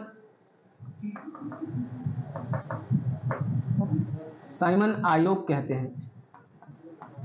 किस लिए आया था? ये उसी भारत शासन अधिनियम 1919 जो है उसकी विवेचना करने के लिए आया है, साइमन अधिनियम। इसमें कुल कितने सदस्य हैं? 7 सदस्य हैं। और दिक्कत क्या है कि ये सातों के सातों अंग्रेज हैं, यानी ब्रिटिशर्स हैं, जबकि ब्रिटेन के संसद के सदस्य हैं ये। आमतौर पर उस समय ब्रिटेन के संसद में भारतीय सदस्य मौजूद थे। आपको भारत के मामले में विचार करना है और सातों के सातों सदस्य आप अंग्रेज लेकर आए हो, इसीलिए भारत में इसका विरोध हुआ और साइमन गो बैक जैसे नारे लगाए गए। इसी एक आंदोलन के दौरान लाहौर में लाला लाजपत राय की मृत्यु भी हो गई, जिसमें उन्होंने कहा था कि मेरे सर पे गिरी हर एक लाठी ब्रिटिश ताबूत की कील साबित होगी। तो चलिए, साइमन आयोग, 7 सदस्य, अंग्रेज। इसे हम व्हाइटमैन कमीशन भी इसलिए कहा जाता है कि सभी के सभी गोरे व्यक्ति हैं। यही साइमन आयोग की रिपोर्ट आई, साइमन रिपोर्ट आया 1927 में। लेकिन 1927 में दोस्तों गठन हुआ था, आप कभी भी भूल न जाइएगा इसको। भारत आया यह 1928 में, साइमन कमीशन भारत आया था। ये इतिहास के टॉपिक हैं। सबसे पहले पहुंचा कहाँ? बंबई बंदरगाह। सबसे पहले बंबई बंदरगाह पर, ये बंबई में साइमन कमीशन पहुंचा था। ये भी चीजें पूछ लेता है आपसे एग्जाम में। तो साइमन कमीशन आया, इस साइमन कमीशन की रिपोर्ट बनाई गई। बाद में जाकर इसी रिपोर्ट पर कंसेंसस सहमति बनाने के लिए गोलमेज सम्मेलन किए गए। ये हम इतिहास की क्लास में देखेंगे। आगे हम देखें, अगर अगले क्रम में चलें तो इसी के बाद एक सांप्रदायिक पंचायत की बात आएगी। ये क्या था, दलितों को भी भारतीय समाज से पृथक करने की एक योजना बना दी अंग्रेजों ने। दलितों को भारतीय समाज से पृथक करने की योजना। ये योजना किसके समय में आई थी? ब्रिटेन का प्रधानमंत्री था रैमजे, याद कर लीजिएगा, इतिहास का क्वेश्चन है, रैमजे मैकडोनाल्ड। रैमजे मैकडोनाल्ड, इसके समय में आई थी सांप्रदायिक पंचायत। चलिए, गांधी जी का समझौता हुआ डॉक्टर भीमराव अंबेडकर के साथ, जिसे हम पूना पैक्ट कहते हैं, कि अलग से निर्वाचन अधिकार दलितों के लिए भी, जहां दलितों को सिर्फ दलित मतदान कर सके। यानी भारत के समाज में एक और विभाजन करने की योजना बनाने लगे। ये इसे रोकना जरूरी था। गांधी जी पुणे की यारवदा जेल में आमरण अनशन पर बैठ गए। फिर गांधी और अंबेडकर जी के बीच जो समझौता हुआ उसे हम क्या कहते हैं? पूना पैक्ट कहते हैं, जो 1932 में हुआ था इस सांप्रदायिक पंचायत के विरुद्ध। अब आ रहे हैं हम भारत शासन अधिनियम 1935 की तरफ। भारत शासन अधिनियम 1935 की तरफ दोस्तों, अब हम बहुत तेजी से समाप्ति की तरफ बढ़ रहे हैं इस क्लास की। इसके बाद हम एमसीक्यूज करेंगे, लेकिन पहले हम चीजों को कर लेते हैं। चलिए, भारत शासन अधिनियम 1935, यहीं से देख लेते हैं डायरेक्ट इसको। अखिल भारतीय संघ की स्थापना की बात हुई। अखिल भारतीय संघ का मतलब है एक ऑल इंडिया यूनियन, एक अखिल भारतीय संघ बनाया जाएगा। पहली बार अगर पूछेगा कि किस अधिनियम के तहत अखिल भारतीय संघ बनाने की बात हुई थी, तो आप कहेंगे भारत शासन अधिनियम 1935 के तहत अखिल भारतीय संघ, जहां देशी रियासतें भी होंगी, ब्रिटिश भारत के प्रांत भी होंगे। देशी रियासत जैसे मान लीजिए किसी जगह राजपूताना का शासन है, नाम मात्र के वो शासन कर रहे हैं, लेकिन वास्तव में शासन तो ब्रिटिशर्स ही कर रहे हैं, उन्हें हम देशी रियासत कहते हैं। या जहां पर डायरेक्ट ब्रिटिशर्स का शासन है उसे हम ब्रिटिश भारत कहते हैं। तो इन सबको मिलाकर जो संघ की स्थापना की जाएगी उसी को क्या कहा गया? भारत संघ कहा गया, अखिल भारतीय संघ कहा गया, ऑल इंडिया फेडरेशन। अब देखिए, संघ सूची, राज्य सूची तथा समवर्ती सूची तथा अवशिष्ट शक्तियां वायसराय के पास। अब याद रखिए, दूसरा प्रावधान क्या था? 3 सूचियां बनाई गई। सबसे पहले आपसे पूछा जाएगा भारत शासन अधिनियम के द्वारा 3 सूचियों का प्रावधान कहा था, तो आप कहेंगे जैसे वर्तमान में भारतीय संविधान के भाग 7 में 3 सूचियों का प्रावधान है, लेकिन यहां पर 3 सूचियों का प्रावधान कहां था? उससे पहले भारत शासन अधिनियम में यह प्रावधान मौजूद था। इसीलिए भारत शासन अधिनियम 1935 को भारत के संविधान का सबसे बड़ा स्रोत कहते हैं, कि बहुत सारी चीजें ली गई। क्योंकि भारत अगर संघ की परिकल्पना है तो कहीं ना कहीं यहां देखा गया है। सूचियों की बात यहां पे करी गई है। केंद्र में द्वैध शासन, अब जरूरी चीज समझिए, 1919 के जिस एक्ट के द्वारा, समझिए 1919 के जिस एक्ट के द्वारा प्रांतों में द्वैध शासन लगाया गया था, उसे प्रांतों में 1935 में समाप्त कर दिया गया और केंद्र में द्वैध शासन को बहाल कर दिया गया। केंद्र में द्वैध शासन आप पूछेगा तो अब आप तो बता ही सकते हैं कि केंद्र में द्वैध शासन कब आया? 1935 के एक्ट के तहत आया। आगे समझिए, सिंध और उड़ीसा नाम के नए प्रांत बनाए गए। कहां से काटा गया उड़ीसा को? बिहार। उड़ीसा नाम का एक नया प्रांत बना। पहले बंगाल, बिहार, उड़ीसा, असम सब ग्रेटर बंगाल में, सब बंगाल में जुड़े हुए हैं। तो उड़ीसा, इसी अधिनियम के द्वारा उड़ीसा को क्या किया गया? बाद में अलग किया गया। उधर सिंध एक प्रांत बना। इसी अधिनियम के तहत 1937 में भारत में कुल 11 प्रांतों में चुनाव भी हुए। सिंध में चुनाव हुआ, नॉर्थ वेस्टर्न फ्रंटियर प्रोविंस, जिसे हम उत्तरी पश्चिमी सीमांत प्रांत कहते हैं, वहां पर चुनाव हुआ। बंगाल में हुआ, असम में हुआ, संयुक्त प्रांत जिसे उत्तर प्रदेश आज कहते हैं वहां चुनाव हुआ, मध्य प्रांत जिसे मध्य प्रदेश कहते हैं वहां चुनाव हुआ, बिहार में हुआ, उड़ीसा में हुआ, मद्रास में हुआ, बंबई में हुआ। तमाम प्रांतों में, कुल 11 प्रांतों में चुनाव हुआ और कांग्रेस सबसे बड़ी पार्टी के रूप में उभरी। किस एक्ट के तहत 1937 का चुनाव हुआ था? 1935 के एक्ट के तहत। इतिहास का विषय वहां देखेंगे। राज्यों में द्विसदनीय व्यवस्था का सूत्रपात हुआ। राज्यों में 2 सदनों वाली व्यवस्था का सूत्रपात। हमने देखा था कि केंद्र में द्विसदनीय व्यवस्था कब आई थी? केंद्र में द्विसदनीय व्यवस्था की अगर बात की जाए तो केंद्र में 2 सदन की व्यवस्था 1919 में ही आई थी। देखिए, केंद्र में 2 सदन, यानी लोकसभा और राज्यसभा जैसे सदन। उसी प्रकार राज्यों में 2 सदन कब आए? तो राज्यों में 2 सदन की जब बात की जाएगी तो आप कहेंगे कि 1935 के अधिनियम के तहत राज्यों में 2 सदन। आप भारत के आज 6 ऐसे राज्य हैं जहां आपको 2 सदन, विधानसभा और विधान परिषद दोनों मिलेंगे। उत्तर प्रदेश, कर्नाटक, मुंबई, बिहार, आंध्र प्रदेश और तेलंगाना। एक जम्मू कश्मीर भी था, लेकिन वहां पर अभी कोई स्थिति स्पष्ट नहीं है। तो राज्यों में भी द्विसदनीय व्यवस्था का सूत्रपात किया गया। भारत परिषद 15 सदस्य जो भारत परिषद थी भारत सचिव की, जिसे 1858 के एक्ट के द्वारा बनाया गया था, उसे 1935 के एक्ट के तहत समाप्त कर दिया गया। 10% जनसंख्या को मताधिकार दे दिया गया इस अधिनियम के द्वारा। इस अधिनियम के द्वारा आपने देखा था 1919 के एक्ट के तहत प्रत्यक्ष निर्वाचन की बात हुई थी, लेकिन अब सोचिए जब मतदान के अधिकार को बढ़ाया गया तब जाकर आखिरी भारत के कुल 10% लोगों को मताधिकार था। सोचिए उस समय क्या होगा। आज हमने भारत के हर एक व्यक्ति को जो 18 वर्ष से ऊपर है उसे हमने यूनिवर्सल एडल्ट फ्रेंचाइज सार्वभौमिक वयस्क मताधिकार का अधिकार दे रखा है। किस संविधान संशोधन द्वारा? याद रखिए 61वें संविधान संशोधन 1988 द्वारा, जो 1989 में लागू हुआ, यानी 21 वर्ष से मतदान का अधिकार कम करके 18 वर्ष कर दिया गया। अब इस समिति द्वारा, इसके द्वारा एक और चीज क्या हुई, एक केंद्रीय बैंक की स्थापना हुई, रिजर्व बैंक ऑफ इंडिया की स्थापना इसी 1935 के अधिनियम के द्वारा हुई।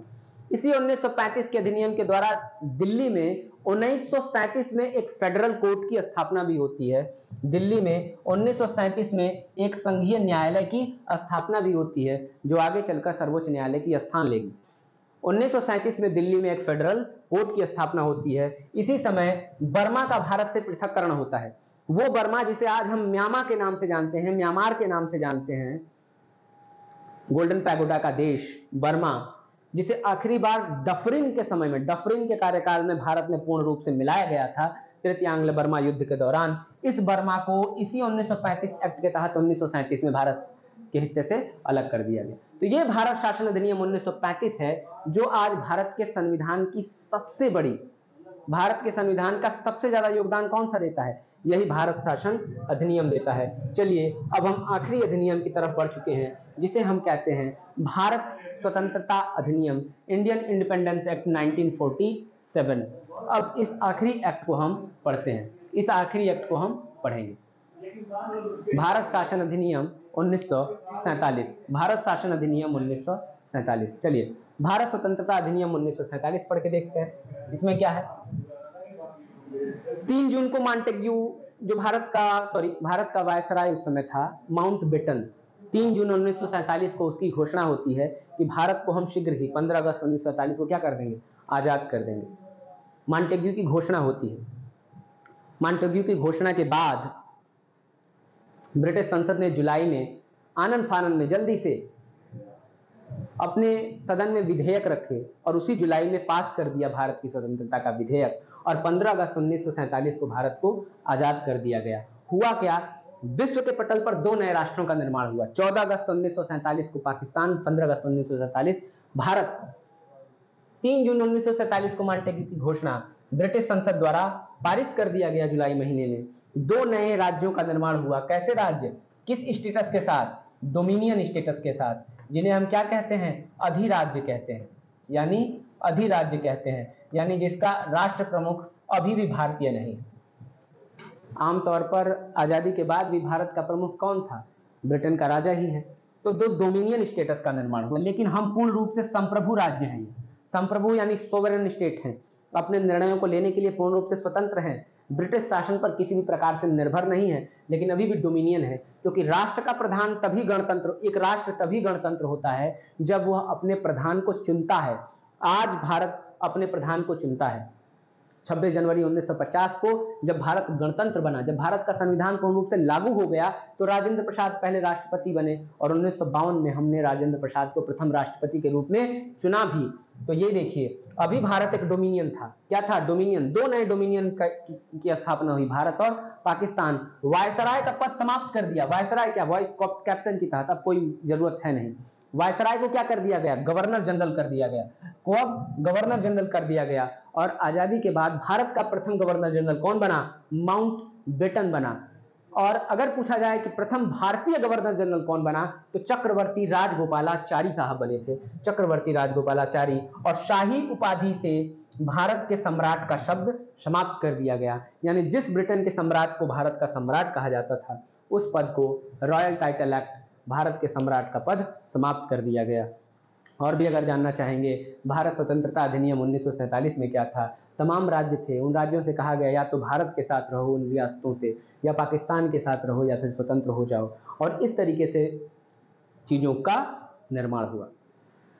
तो दोस्तों एक लंबी क्लास के बाद हमने ये पूरा चैप्टर समाप्त किया। काफ़ी थका देने वाला चैप्टर था। मुझे तो ऐसा इसलिए भी लगा कि बहुत ही ज़्यादा आप इस चैप्टर को एंजॉय नहीं कर सकते, क्योंकि सारे एक्ट हैं, बहुत सारे प्रावधान हैं, आपको चीज़ों को रटना पड़ता है, पढ़ना पड़ता है। लेकिन फिर भी अगर मुझे लगता है कि मैंने आपको अपने हिसाब से एक अच्छी व्याख्या देने का प्रयास किया है। दोस्तों अब हम बस इतने पर ही नहीं रुकेंगे। अगर आपने इस वीडियो को सही तरीके से पढ़ा होगा तो निश्चित तौर पर आप में आत्मविश्वास आया होगा, आप प्रश्नों को अच्छे तरीके से कर पाएंगे। दोस्तों हमारा अगला कदम इसमें ये होगा कि हम इन चैप्टर्स के प्रश्नों को भी करें, हम इन चैप्टर्स के प्रश्नों को भी भली भांति करें, ताकि अपने तैयारी को और पुख्ता करें। मुझे उम्मीद है दोस्तों कि आपको ये वीडियो पसंद आया होगा, और अगर आपको ये वीडियो पसंद आया तो हमारे चैनल को लाइक करिए, सब्सक्राइब करिए, कमेंट करिए, हमारी कमियां जहां हैं हमें बताइए, ताकि हम सुधार कर सकें और बेहतर तरीके से आपके सामने प्रस्तुत हो सकें। और दोस्तों निश्चित तौर पर अब हमारा इसमें आगे हम जो करेंगे इस क्लास में, अब हम प्रश्नों को करेंगे। प्रीवियस ईयर प्रश्न जहां आए हैं उन्हें करेंगे, हम थोड़ा जल्दी करेंगे उन्हें, थोड़ी सी व्याख्या भी कर लेंगे, क्योंकि अब हमने ठीक तरीके से पढ़ लिया है। व्याख्या के अलावा जब हम प्रश्नों को करेंगे तो हमारी तैयारी और पुख्ता हो जाएगी, और इस तरीके से हम पूरे भारत के संविधान को पढ़ेंगे। तो दोस्तों आज इस क्लास के लिए इतना ही। धन्यवाद। जय हिंद।